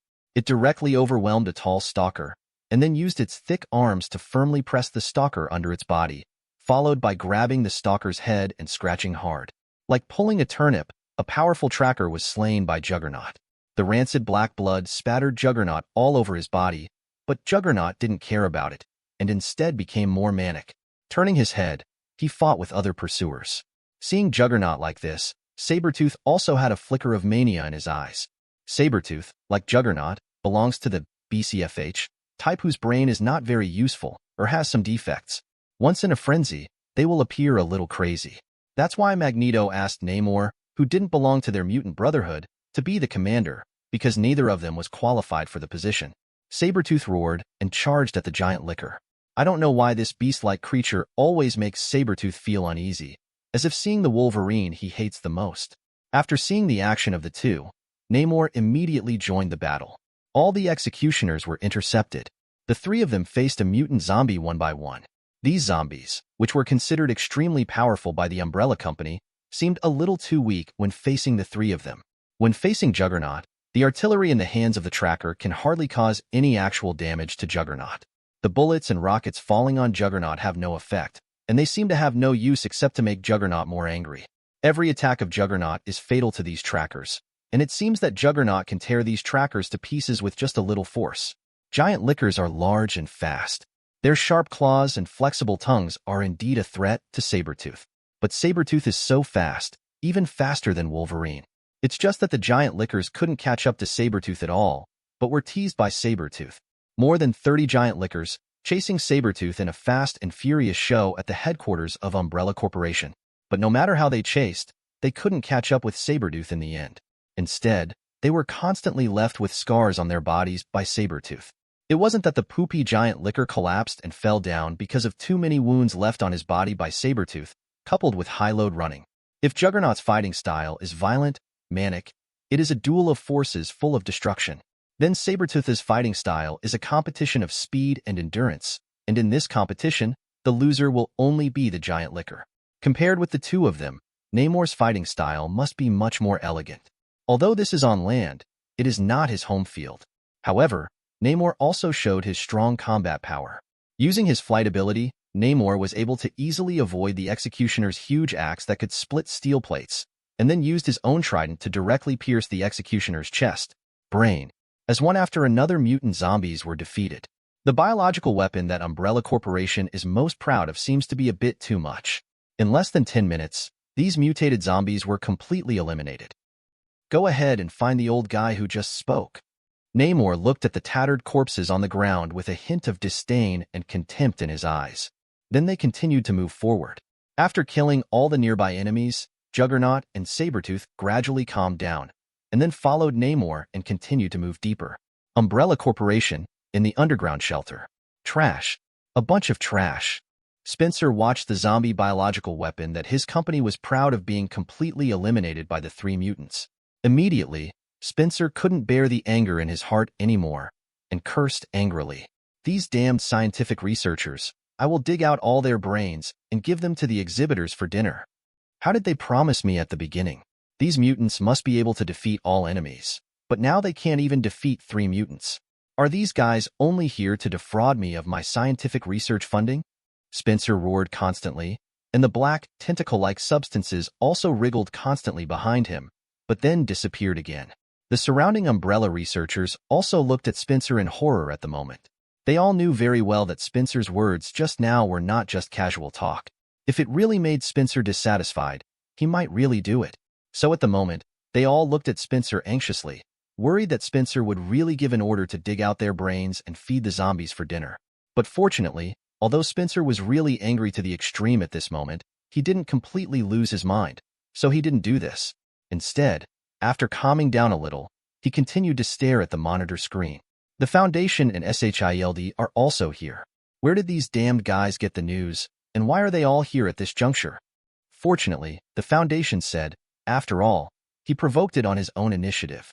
But how did the Mutant Brotherhood and SHIELD get the news that they were going to conduct an experiment? They all came here.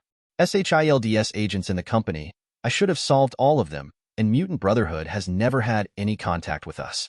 Logically speaking, it shouldn't be. Spencer was only halfway through his words, and suddenly stopped, and a stream of blood spilled from the corner of his mouth. Spencer looked down at his chest in disbelief, and a sharp knife had penetrated his body from behind at this moment. Mr. Spencer, long time no see. Listening to this familiar voice, Spencer knew who it was. Weskier, you traitor. Weskier used to be a disciple of Marcus, but he had betrayed the Umbrella Corporation not long ago, stole a sample of the T-virus, and then went to an organization that has always been hostile to the Umbrella Corporation, the Triple Corporation. It was precisely because of this that Marcus, who had been researching viruses alone, decided to cooperate with Spencer, the leader of the Umbrella Company, to study viruses together. In the past, Umbrella companies were actually divided into two systems, research and administration. Marcus is in charge of research, and Spencer is in charge of administration. They do not interfere with each other, and they both lack trust in each other. Mr. Spencer, you care too much about those people outside, that's why I succeeded. A bald scientific researcher suddenly twisted his body and turned into a crazy Weskier in black. Weskier was looking at Spencer proudly at the moment. Ever since he confirmed that Umbrella Company was going to conduct a virus experiment in Raccoon City, Weskier knew that his chance had come. The T-virus sample obtained from the Umbrella Company had evolved, but it was only planned this time, and it has been unable to further evolve since then. This has caused Weskier's research to stagnate.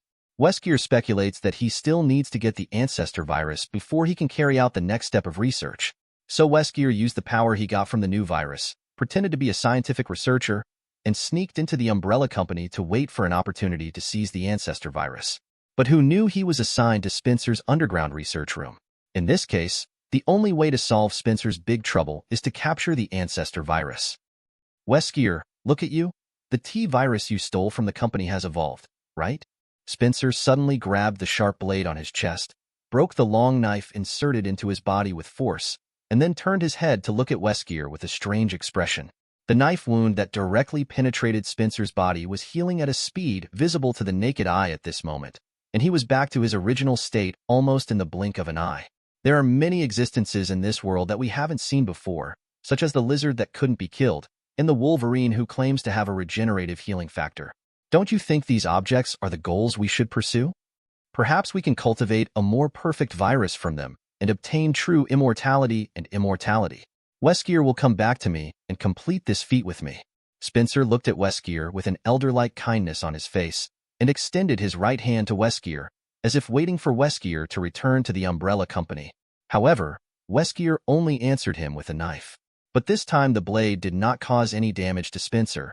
Instead, it broke itself the moment it hit Spencer, as if it had hit a piece of extremely hard diamond.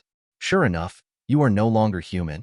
Weskier saw a black semi-liquid substance all over Spencer's arm, and immediately understood that Spencer also got the evolved virus just like himself, and also used it on myself. That's right. Spencer nodded unabashedly. As the research on viruses deepens, I also understand one thing more and more. Human beings have limits, and birth, old age, sickness, and death are bothering human beings, so I decided not to be human. The black light virus will devour you and make everything about you mine. The moment the voice fell, countless black viscous substances spewed out from Spencer's body, like tentacles, covering the entire room. The end? Chapter 63. On the way to the headquarters of the Umbrella Company, Captain America and Wolverine, who have basically recovered, walked in front, and Phil Coulson and the 3 remaining SHIELD agents walked behind. As for Dr. Banner, he was lying on a simple stretcher at the moment, and Phil Coulson and the others carried Dr. Banner to the headquarters of the Umbrella Company. No one spoke a word along the way. Especially Wolverine and Captain America, their current mood is how lost and lost. Even Captain America, who is positive and optimistic and full of energy every day, is listless at the moment. Captain America, can you understand what happened to the battle between Jiang Bai and that big lizard? Wolverine lowered her head and thought for a long time, and finally decided to talk to Captain America about this matter. In terms of speed, Wolverine thinks her own speed, although not as terrifying as Quicksilver, is definitely above most superheroes. But I didn't see how Jiang Bai made a move at all. That big lizard was destroyed directly. This made Wolverine feel aggrieved. Since she got this power, Wolverine has never felt such frustration and loss like today. After hearing his words, the team also shook his head helplessly. If I knew, I wouldn't be so lost now. Captain America also had a wry smile at the moment. He, like Wolverine, did not understand how Jiang Bai defeated 682. The battle just now had completely exceeded their comprehension. They don't understand at all. How did Jiang Bai do all this? Perhaps Jiang Bai has surpassed our cognition? Captain America thought about it, and finally gave an answer that was basically equivalent to saying nothing. Has it surpassed our cognition? Has he reached the strength of Phoenix? Wolverine took a deep breath, and then spoke with longing and helplessness. Phoenix, the strongest combat power in the X-Men series without a doubt. If her strength is placed in the foundation, it is about the level of a level 5 reality bender. If all Phoenix forces break out, it is even possible to enter level 6. That is to say, the lowest limit is the other existence of level single universe. Definitely the current Phoenix is not so scary, but she is also the strongest of the X-Men without a doubt, and almost no one in their main opponent, the Mutant Brotherhood, can defeat her. And after hearing Wolverine's speculation, Captain America was completely silent. He has already known the power of Phoenix. It can even be said that if it is not for the existence of Phoenix, it is impossible for Professor X to win a place for mutant in a society where the voices of mutant are intensified. If Jiang Bai has really reached this point, SHIELD can only acquiesce in the existence of the Foundation, right? Captain America thought for a while, and suddenly turned to Phil Coulson and asked, "Huh? This?" After hearing Captain America's inquiry, Phil Coulson fell into a hesitation.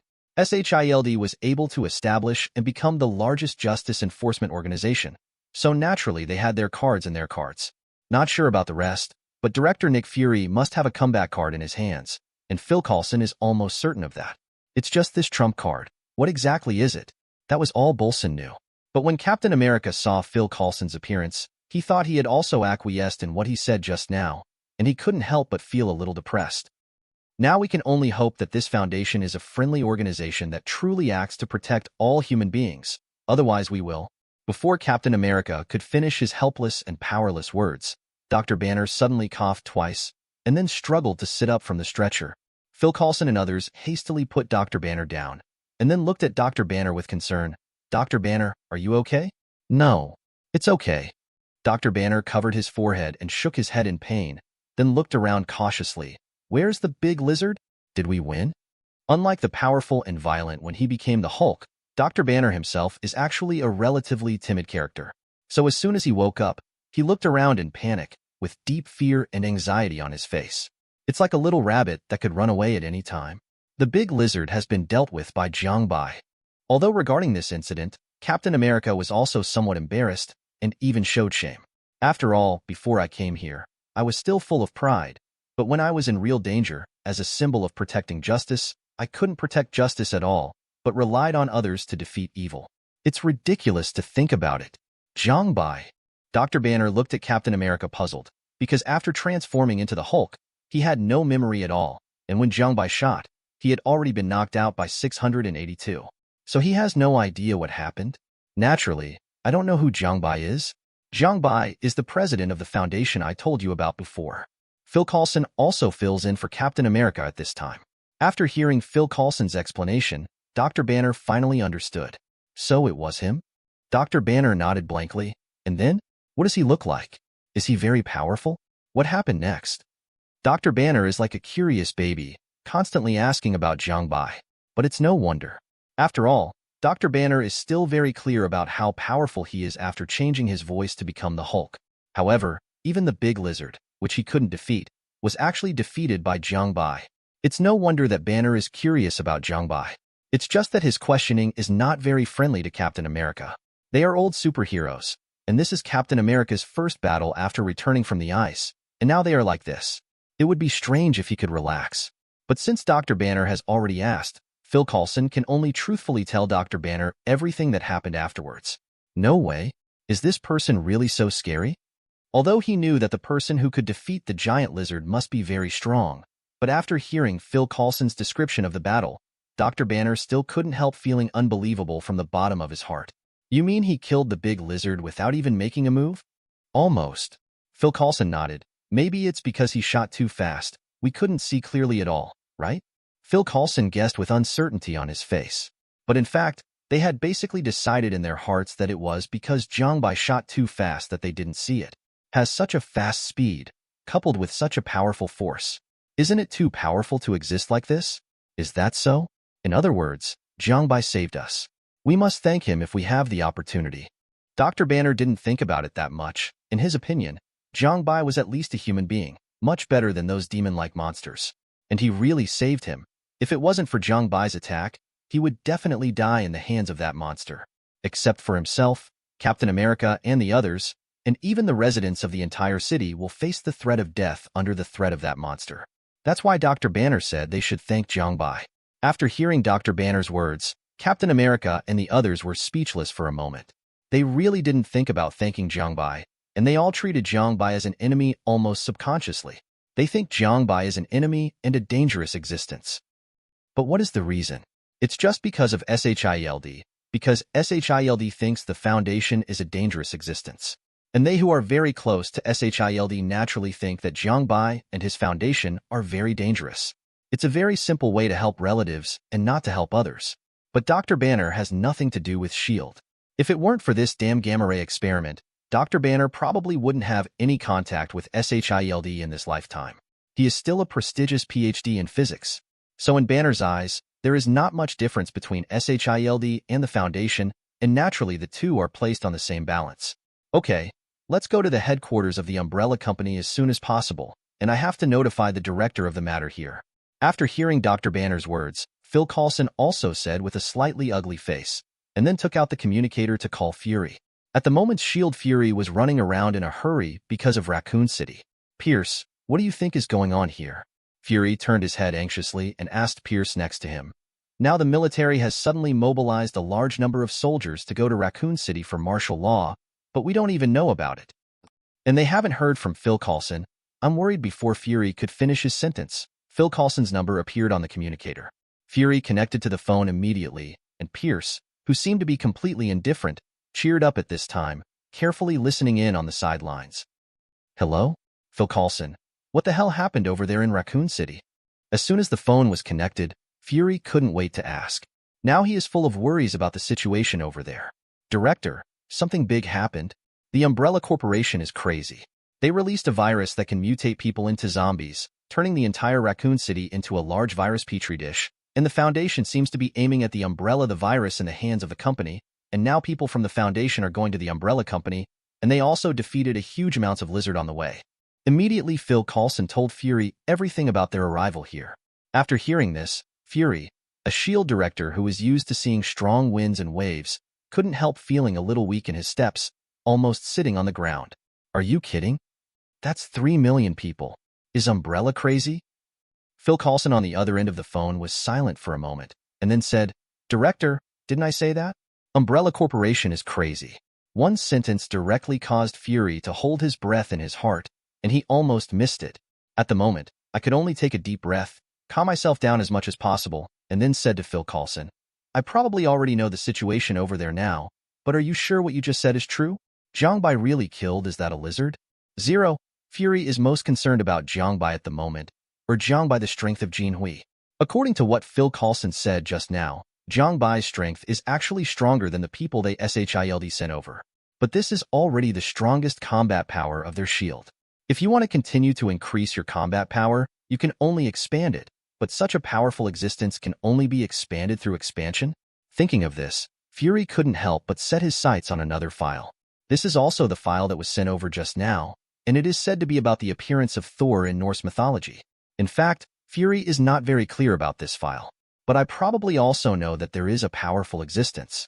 If he can be incorporated into SHIELD, maybe SHIELD and the Foundation can stand on the same starting line again. Let's go? Fury thought so, and Pierce beside him also showed a worried look at the moment. If the Foundation is really so powerful, is the peach-picking plan that I conceived before no longer applicable? Maybe I should try to fight against the Foundation and infiltrate the Foundation from another aspect, just like Hydra is now reborn with the help of S.H.I.E.L.D. And for this plan, maybe I should try to contact the guy behind the scenes, the real creator of HYDRA. While Pierce was thinking about this, the conversation between Fury and Phil Coulson was over. At this moment, the veins on his braised egg head had already protruded, and his face was ferocious. The strength of the Foundation far exceeded his imagination, which made him have to rethink his next plan. Expansion. First of all, it must be expanded to increase the strength of S.H.I.E.L.D. Secondly, it is necessary to find a way to further find out the strength of the Foundation. How strong are they? How many are there? Stronghold? Since the Foundation can appear in Raccoon City, it means that there must be their stronghold in Raccoon City. And now it is basically confirmed that New York also has their stronghold. So how many strongholds does the Foundation have in the world? Thinking of these things, Fury felt breathless for a while. There is no doubt that the strength and power of the Foundation are far beyond Fury's expectations. Foundation, Lord of the Old. Why are there so many weird things happening in Jiang Bai recently? Fury let out an uncontrollable growl, and Pierce frowned. The Old One? What is this thing? What else is this Fury hiding from himself? Pierce immediately remembered this name in his heart and planned to investigate it later when he had the opportunity. It can't be a simple little thing that can give Fury such a headache. After Pierce made up his mind, Fury calmed down a bit and said to Phil Coulson and the others, based on what I know about the military, they will definitely use nuclear bombs to completely destroy Raccoon City. You must leave Raccoon City as soon as possible, or you will really die in it. The end. Chapter 64. Because of Fury's reminder, SHIELD now faces two choices. Leaving Raccoon City before the military launches a nuke? Or in order to protect the people, after the Umbrella Corporation is completely destroyed, and then the military is notified to stop launching nuclear bombs? One is to save his own life, and the other is to gamble with his own life that he can solve all these problems before the military launches a nuclear bomb. But is it really possible? Everyone was silent for a while, and they had to make a choice between themselves and the public. Hey, why don't we go? Dr. Banner was the first to propose leaving Raccoon City. he was just a scholar. This power was obtained because of an accidental experiment. But precisely because of this, he was hunted down by various forces, and he lived a precarious life in hiding every day, which made him very painful. It is precisely because of this that Dr. Banner at the moment is just a scholar, just an ordinary person. He didn't have the superhero idea of being willing to sacrifice himself for the public. So after Dr. Banner heard the word nuclear explosion, his first reaction was to run. However, in the face of Dr. Banner's proposal, although the people present were a little moved, they did not act. Because they know, if they really agree now, he will definitely be regarded as a person who is greedy for life and afraid of death, and will not be able to hold his head up in front of other superheroes and shield. So no one agreed, and seeing that no one else nodded in agreement, Dr. Banner was in a bit of a dilemma for a while. Although he wanted to run away by himself, he immediately gave up this idea when he thought that the city was full of zombies and running alone would be his own death. Boom. 853-inch, when everyone in SHIELD has a hesitation and doesn't know what to do. Suddenly a loud noise came from the headquarters of the Umbrella Company, and everyone looked up one after another, only to find that a towering black tree rushed out of the headquarters of the Umbrella Company at this moment, twisting and twisting like a giant snake, generally. What it is. The moment they saw this towering tree, everyone was frightened, because this big tree is at least nearly 100 meters high, and it is still wriggling constantly. It is not so much a plant, but more like an animal. Just looking at this big tree, everyone in SHIELD felt a burst of heart palpitations. When Captain America saw this big tree, he immediately got up and walked towards the headquarters of the Umbrella Company. Captain America, you? Phil Coulson tried to reach out to stop Captain America, but was stopped by Wolverine. He is doing the right thing now. Isn't the responsibility of a hero to protect others? What's more, we are still superheroes. As Wolverine said, she also followed. Although Phil Coulson was full of helplessness when he saw this, he had no choice but to follow up. Dr. Banner looked at this scene, although he was unwilling, but he could only hastily got up and patted the dust with his outstretched hands, and then followed. At the moment, Jiang Bai, who was taking Ida Wong and Natasha Romanoff to the Umbrella Company's laboratory, also saw this black tree. Shouldn't it be T-virus, or G-virus, these Crisis Series viruses? Jiang Bai looked at the big black tree rushing out from the headquarters of the Umbrella Company, and a hint of doubt flashed in his eyes. From the body of this big black tree, Jiang Bai didn't feel the aura of the zombie viruses that he encountered along the way, but instead had this kind of more dangerous and alternative feeling. Black light virus? After Jiang Bai thought about it for a while, he probably guessed it. This should be the black light virus, from the virus in the prototype of Massacre. As a popular work in the zombie theme like Resident Evil, the black light virus in the prototype is extremely powerful, even higher than T-virus, G-virus, and other zombie viruses. This time it should be another branch researched by Umbrella Corporation from 008. Master, shall we go and have a look? Seeing such huge amounts of black trees, King Ada and Natasha Romanoff didn't have much worry. There is even a faint sense of ease and indifference. After all, the scene where Jiang Bai killed 682 directly in seconds before somewhat gave the two daughters a little more confidence. Definitely for Jiang Bai. What are we going to do? There's nothing we want over there. When Jiang Bai heard the words, he asked the second daughter a question, which immediately made the second daughter speechless. Our goal is 008. As for the Umbrella Company headquarters, with SHIELD they will be fine. Jiang Bai is quite confident in SHIELD at this time. After all, this big tree is just looking to bluff people, and SHIELD can completely solve him. While talking, Jiang Bai took out the old compass. This compass is filled with all kinds of weird runes, and last year there were some stains or blood-stained things. Anyway, it looks full of weirdness and horror at first glance. This is the compass of old. Use this thing to accurately locate the location of nearby abnormal objects. This is the first time Jiang Bai used the old compass in front of the second daughter. Originally, this was just an ordinary detection tool for Jiang Bai. It was no big deal. However, it is different in the eyes of the second daughter. At this moment, they only felt that the compass in Jiang Bai's hand seemed to have a strange magic power, as if some inexplicable horror was hidden on it. Just looking directly at the compass, they already felt in a trance for a while, as if they were looking at an endless darkness in a daze.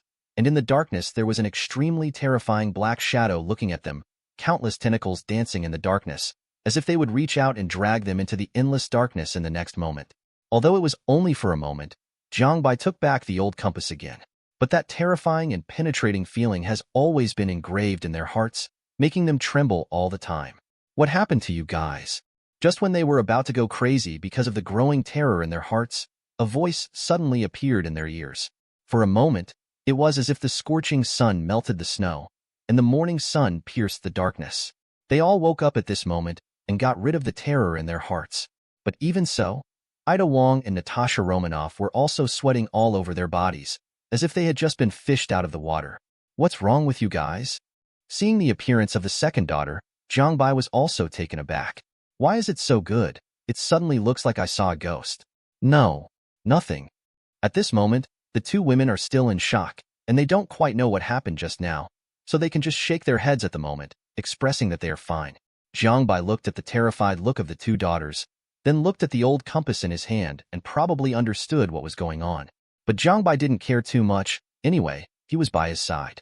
The old fear is only temporary, and it will slowly be absorbed by itself. It's good that it's okay.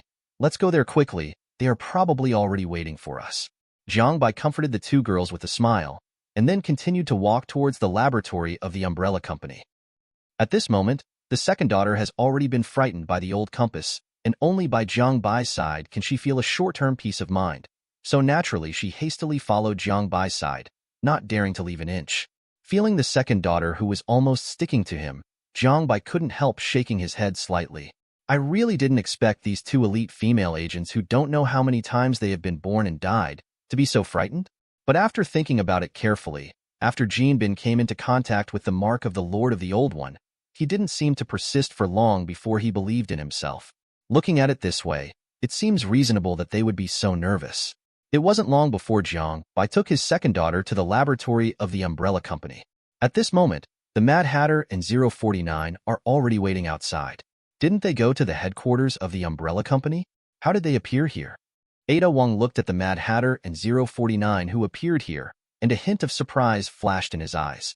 Because they were always close to Jiang Bai on the way here, the old atmosphere was also eliminated a lot, so they basically returned to normal.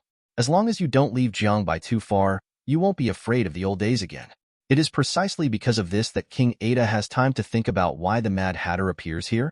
It should be because of 049? 049 Plague Doctor. 10 guys who are looking for a strange plague all over the world. If it is his, should be able to find out where 008 is. At the moment 049 also saw Jiang Bai. There is no one infected with the plague. 049's evaluation of Jiang Bai is also a person who has not been infected with the plague.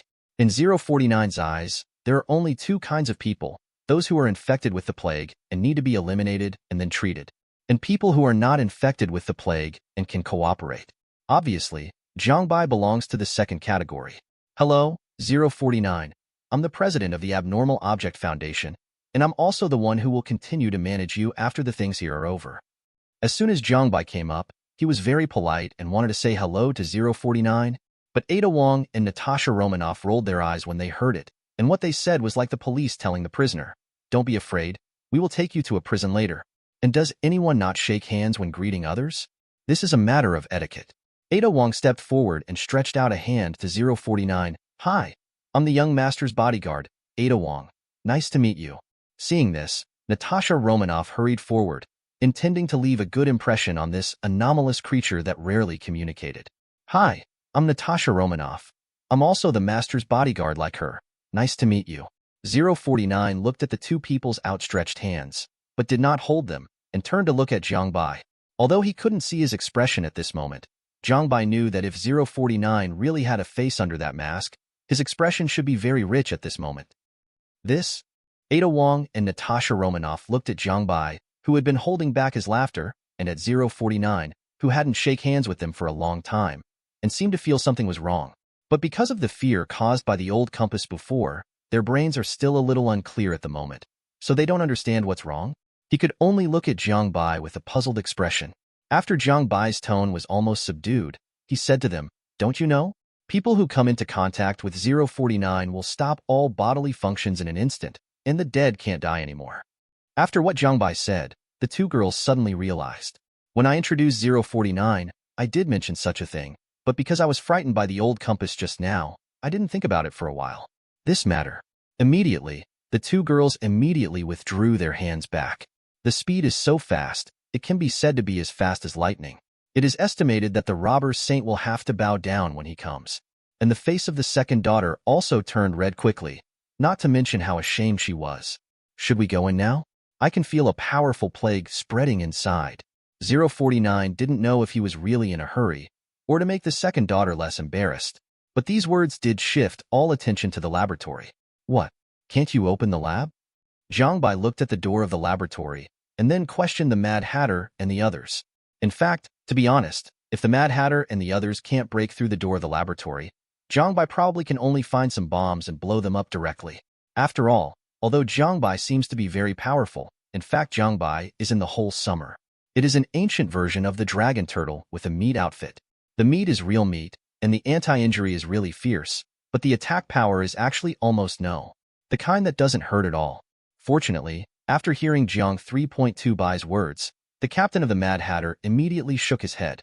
President, it's not that we can't open the door of the laboratory, but Dr. Iceberg, he told us to wait here for the president. Dr. Iceberg? Jiang Bai immediately understood when he heard the words.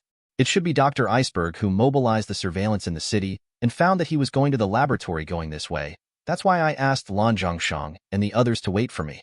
Then act as soon as possible. We don't have much time. The current situation in Raccoon City must have reached the ears of the military. It is estimated that the military is currently in action. It will be dangerous if it is later. Jiang Bai knew very well about the final outcome of Raccoon City. Nuke. The entire Raccoon City and the survivors inside were all blocked. It is estimated that the military will take action at dawn at most. So before that, I must get 008 and leave Raccoon City. Definitely, if possible, Jiang Bai actually intends to do some tricks. But it depends on the situation. Yes. The Mad Hatter fired at the door of the laboratory immediately after receiving Jiang Bai's order. The radiation energy dissolving gun directly melted a large hole in the gate. Although it did not directly dissolve the gate completely, it is estimated that 2 more shots would be enough. Soon after a few more shots, the 2-meter-thick steel gate was melted immediately. Just as Jiang Bai was about to go down, he was confronted by a mutant zombie that was similar to the licker, but stronger, and rushed towards Jiang Bai directly. And behind him was a large group of ordinary zombies, which rushed out like a tide. Obviously, this is a trap prepared for them. The end. Chapter 65. Inside the Umbrella Corporation lab, Marcus stood in front of the monitor screen, looking excitedly at the gate, where Jiang Bai and others were overwhelmed by countless zombies. The medieval doctor who can revive the human body, and the man with the giant lizard sample with tenacious vitality have all come here. As long as I get rid of them, I can get the key to control the ancestor virus. Like a lunatic in a frenzy, Marcus looked at Jiang Bai and the others excitedly. At the moment, there was only one thought in his mind, and that was to capture Jiang Bai and the others, and then get the key to control the ancestor virus from them. 049 is able to resurrect others, and 682 is almost indestructible. These are things that Marcus yearns for, even almost crazy. As long as he has these things in hand, Marcus feels that he should be able to completely control the ancestor virus and accomplish what he has been wanting to do for so many years but has not been able to do. Completely control the ancestor virus and open the door to eternal life. But Marcus overlooked one thing. Can he really catch Jiang Bai in them? Facing these zombies, Jiang Bai didn't even need to move. The physical reflection force field on his body could easily kill them. And there was the Mad Hatter in front of him. As an expert who specializes in this kind of biochemical containment, the Mad Hatter has shown extremely high professionalism. Each shot of the radiation-dissolving gun in his hand will completely melt a zombie. Even if some zombies rush to them, with the help of the exoskeleton, they will be smashed to pieces on the ground with a slap, and then they will be repaired. One shot to avoid secondary pollution. Under the powerful combat power of the Mad Hatter, there were almost no difficulties, and all the zombies here had been eliminated. Everyone continued to move deeper. Along the way, Jiang Bai saw many petri dishes, culture chambers, and other equipment. Most of the things sealed inside are some strange-shaped zombies, as well as a large number of internal organs. 12, and it can be seen that these internal organs have also become distorted and disgusting under the erosion of the virus. Most people may not be able to help, but want to vomit just seeing these internal organs. Although Jiang Bai didn't care about it, he had to say that these viscera were indeed too disgusting. Sure enough, it is indeed a laboratory for madmen of science. This kind of place really makes people feel uncomfortable. Jiang Bai made no secret of his dislike, even full of dislike for all of these. Umbrella Corporation's so-called pursuit of immortality, the so-called grand plan, Jiang Bai really didn't see it at all. But their greed and madness are fully reflected in these things. But this is also reasonable. The original Umbrella Company is not a good thing. It is reasonable for them to do this. You think so only because you don't understand the grandeur of my plans. Just as Jiang Bai was talking about his aversion to these things, an impolite voice came over. The head of the research department of Umbrella Corporation, Marcus, appeared in front of Jiang Bai.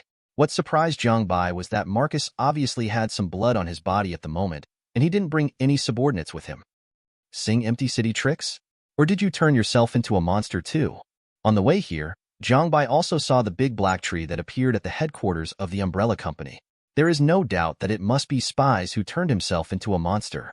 As for Marcus' current approach, Jiang Bai can basically conclude. He also turned himself into a monster, injected with a higher level virus than the general blacklight virus, and can possess powerful power while maintaining his sanity. But in fact, these viruses have side effects, such as becoming more and more extreme, crazy, and even gradually losing their minds. These are all things that may happen. Monster? After hearing Jiang Bai's questioning, Marcus showed a strange and somewhat ferocious smile. This is evolution, a glorious evolution. Now I am better than ordinary people and more noble. I have completed the evolution in my life and become a more perfect existence. Marcus has been researching since he knew the existence of 008, and he wants to find immortality and a way to evolve human beings. But now, in Marcus' view, the most promising keys are 049 and 682. So after he confirmed that Jiang Bai and the others had entered the laboratory, he injected himself with the modified blacklight virus that was still under experimentation. This makes him powerful, but also makes him irritable and bloodthirsty. Although Marcus doesn't like this, if it is to get the key to evolution, then he will spare no expense. Now, do you volunteer to help me? Or wait for me to kill you, and then take what I want from you? While Marcus was talking, his body was also changing accordingly. After a layer of black matter gushed out of his arm, it turned into a long knife. The pitch-black blade is covered with red lines. It doesn't look like a metal weapon, but more like a limb of some kind of creature. It really is a blacklight virus. Jiang Bai knew that it was a blacklight virus when he saw Marcus like this. It wasn't the first time he had seen this thing. When playing Prototype, the protagonist A's abilities were all these. It can turn its hands into long knives, hammers, claws, and other weapons to attack. It can easily smash a tank, a powerful terror. Moreover, he can quickly recover his blood volume by hunting other people, even zombies, and absorbing their nutrients. This kind of operation is even better than the hand sanitizer God of War, and it is reasonable. Resident Evil cut off his hand. Just wash his hands with hand sanitizer to stick it back, which is also a miraculous operation. Jiang Bai just had a thought in his mind, and then looked at Marcus with great interest. Knife, claw, hammer, whip. I remember 9 of them. How many do you have? After all, Marcus just injected himself with the virus, and Jiang Bai didn't think he could have all 9 forms of Brother A. However, Marcus did not answer Jiang Bai's question, but directly rushed to Jiang Bai's front. I don't need to answer you, and go to hell. The long knife turned into Marcus's arm was about to hit Jiang Bai, but before his hand fell completely, a laser beam landed on Marcus' body. The captain of the Mad Hatter had been on guard against Marcus the moment he appeared. As soon as Marcus took action at this moment, he immediately fired a shot at Marcus. The powerful power of the radiation-dissolving gun melted more than half of Marcus' abdomen in an instant, and even his spine was melted. But even so, Marcus didn't fall to the ground on the spot. Instead, he escaped from the Mad Hatter's gun line at a speed exceeding the speed of sound and began to wander around the laboratory constantly. With his speed almost invisible to the naked eye, it is almost impossible for the Mad Hatter and the others to hit Marcus. But they also don't need to hit Marcus at all. The president has 2 more, please use this. The captain of the Mad Hatter, Deng, even took out 3 gas masks for Jiang Bai and Ada Wong. This is Dr. Iceberg's radiation shielding mask. As long as you wear this mask, you can eradicate radiation erosion for 3 hours, during which time all radiation will not affect you. Although Jiang Bai has a physical reflection force field, he doesn't need to care about these radiations and other things at all, but King Ada and the others are just ordinary people after all. You still have to be careful, so the 3 of them didn't refuse, but put on this mask. Just after Jiang Bai and the others put on their masks, members of the Mad Hatter took out something that looked like a capsule and threw it on the ground. Suddenly, a strange green smoke spread out from it. Looking at the smoke, Jiang Bai immediately understood why he gave them this mask just now. Radiation gas grenade. What? When King Ada heard the name, he almost ran away without turning around. Radiation energy poison gas grenade. Doesn't it mean that the poisonous gas released from this grenade is full of radiation energy radiation? And from the looks of it, it should be the same as the radiation-dissolving gun in the hands of the Mad Hatter. They all belong to the kind of things that can directly melt the enemy. This is scary. Since zombies will be melted, they will also be melted. And they are also different from the Mad Hatter. The Mad Hatter is covered in protective clothing from head to toe. Maybe they can't be afraid of these things. But can they really be safe with just this little mask on their face? Both Ida Wong and Natasha Romanoff were deeply skeptical. But even if it is doubt, it seems that there is no other way now. Because at this moment, the poisonous radiation gas has enveloped them all. The entire laboratory was occupied by poisonous radiation gas. King Ada watched with his own eyes that those metal instruments began to gradually melt and then be completely destroyed under the poisonous gas. Even metal is like this. My flesh and blood, really? King Ada was worrying, but suddenly realized that he really didn't feel any discomfort at all. There is really no problem with the whole body, just like the poisonous gas really has no effect on him. Dr. Iceberg's stuff, it's definitely not going to be easy. Jiang Bai looked at King Ada and said in a very gentle tone. He is very confident in Dr. Iceberg's stuff. After all, the ability Dr. Iceberg showed in front of Jiang Bai during this period is enough to make Jiang Bai feel at ease about him. After hearing Jiang Bai's words, Ada Wong and Natasha Romanoff could only nod nervously. Now they seemed to have no other choice but to believe in Dr. Iceberg's ability. After about 10 minutes, the poisonous gas gradually dissipated, and Marcus also appeared in front of their eyes. At the moment, Marcus no longer had the arrogance he had when he appeared in front of them. Instead, he looked like a maggot lying on the ground, already dying. His body was tattered and full of traces of dissolution and corrosion. Although the black light virus was repairing his body, it was because he stayed in the poisonous radiation for too long. The black light virus has already exhausted the nutrients in Marcus's body, and now Marcus simply doesn't have enough nutrients to repair his body. And because the black light virus is constantly making Marcus look for nutrients, so that Marcus has begun to become a little zombie at this moment. After all, after Marcus injected the virus into his body, 050. The owner of this body is no longer Marcus himself, but the black light virus. Once Marcus can't satisfy the black light virus, then the black light virus will start to devour Marcus's own nutrients and wait for the black light virus to consume all of Marcus's own nutrients. After the points are devoured, Marcus will become a zombie. No, impossible. I should have evolved. I should have become the most perfect creature. How could I?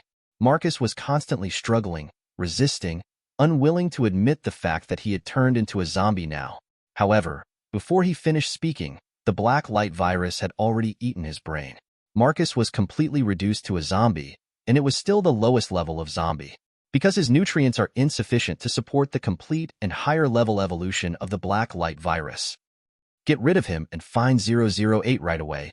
We're running out of time. After this is over, I have to go to the military. In Raccoon City, because of Jiang Bai's meddling, most of them are still alive now. Zombies only accounted for about 30% of it. If the military launches a nuclear bomb and destroys Raccoon City, millions of living people will all die. Again, the Foundation is not some evil organization. He is an organization that exists to protect humans. The Foundation will never have any hesitation when it can save humanity. Yes. After receiving Jiang Bai's order, Crazy Trader immediately started to act. Searched around the entire laboratory, but there was no trace of 008. Number 049, can you find the source of 008? The plague? Jiang Bai looked at the Mad Hatter, and after a blanket search, he still couldn't find 008, so he could only focus on 049. 049, who appeared as a fight against the plague, should find 008. No problem. 049 nodded, and then went straight to a wall beside him.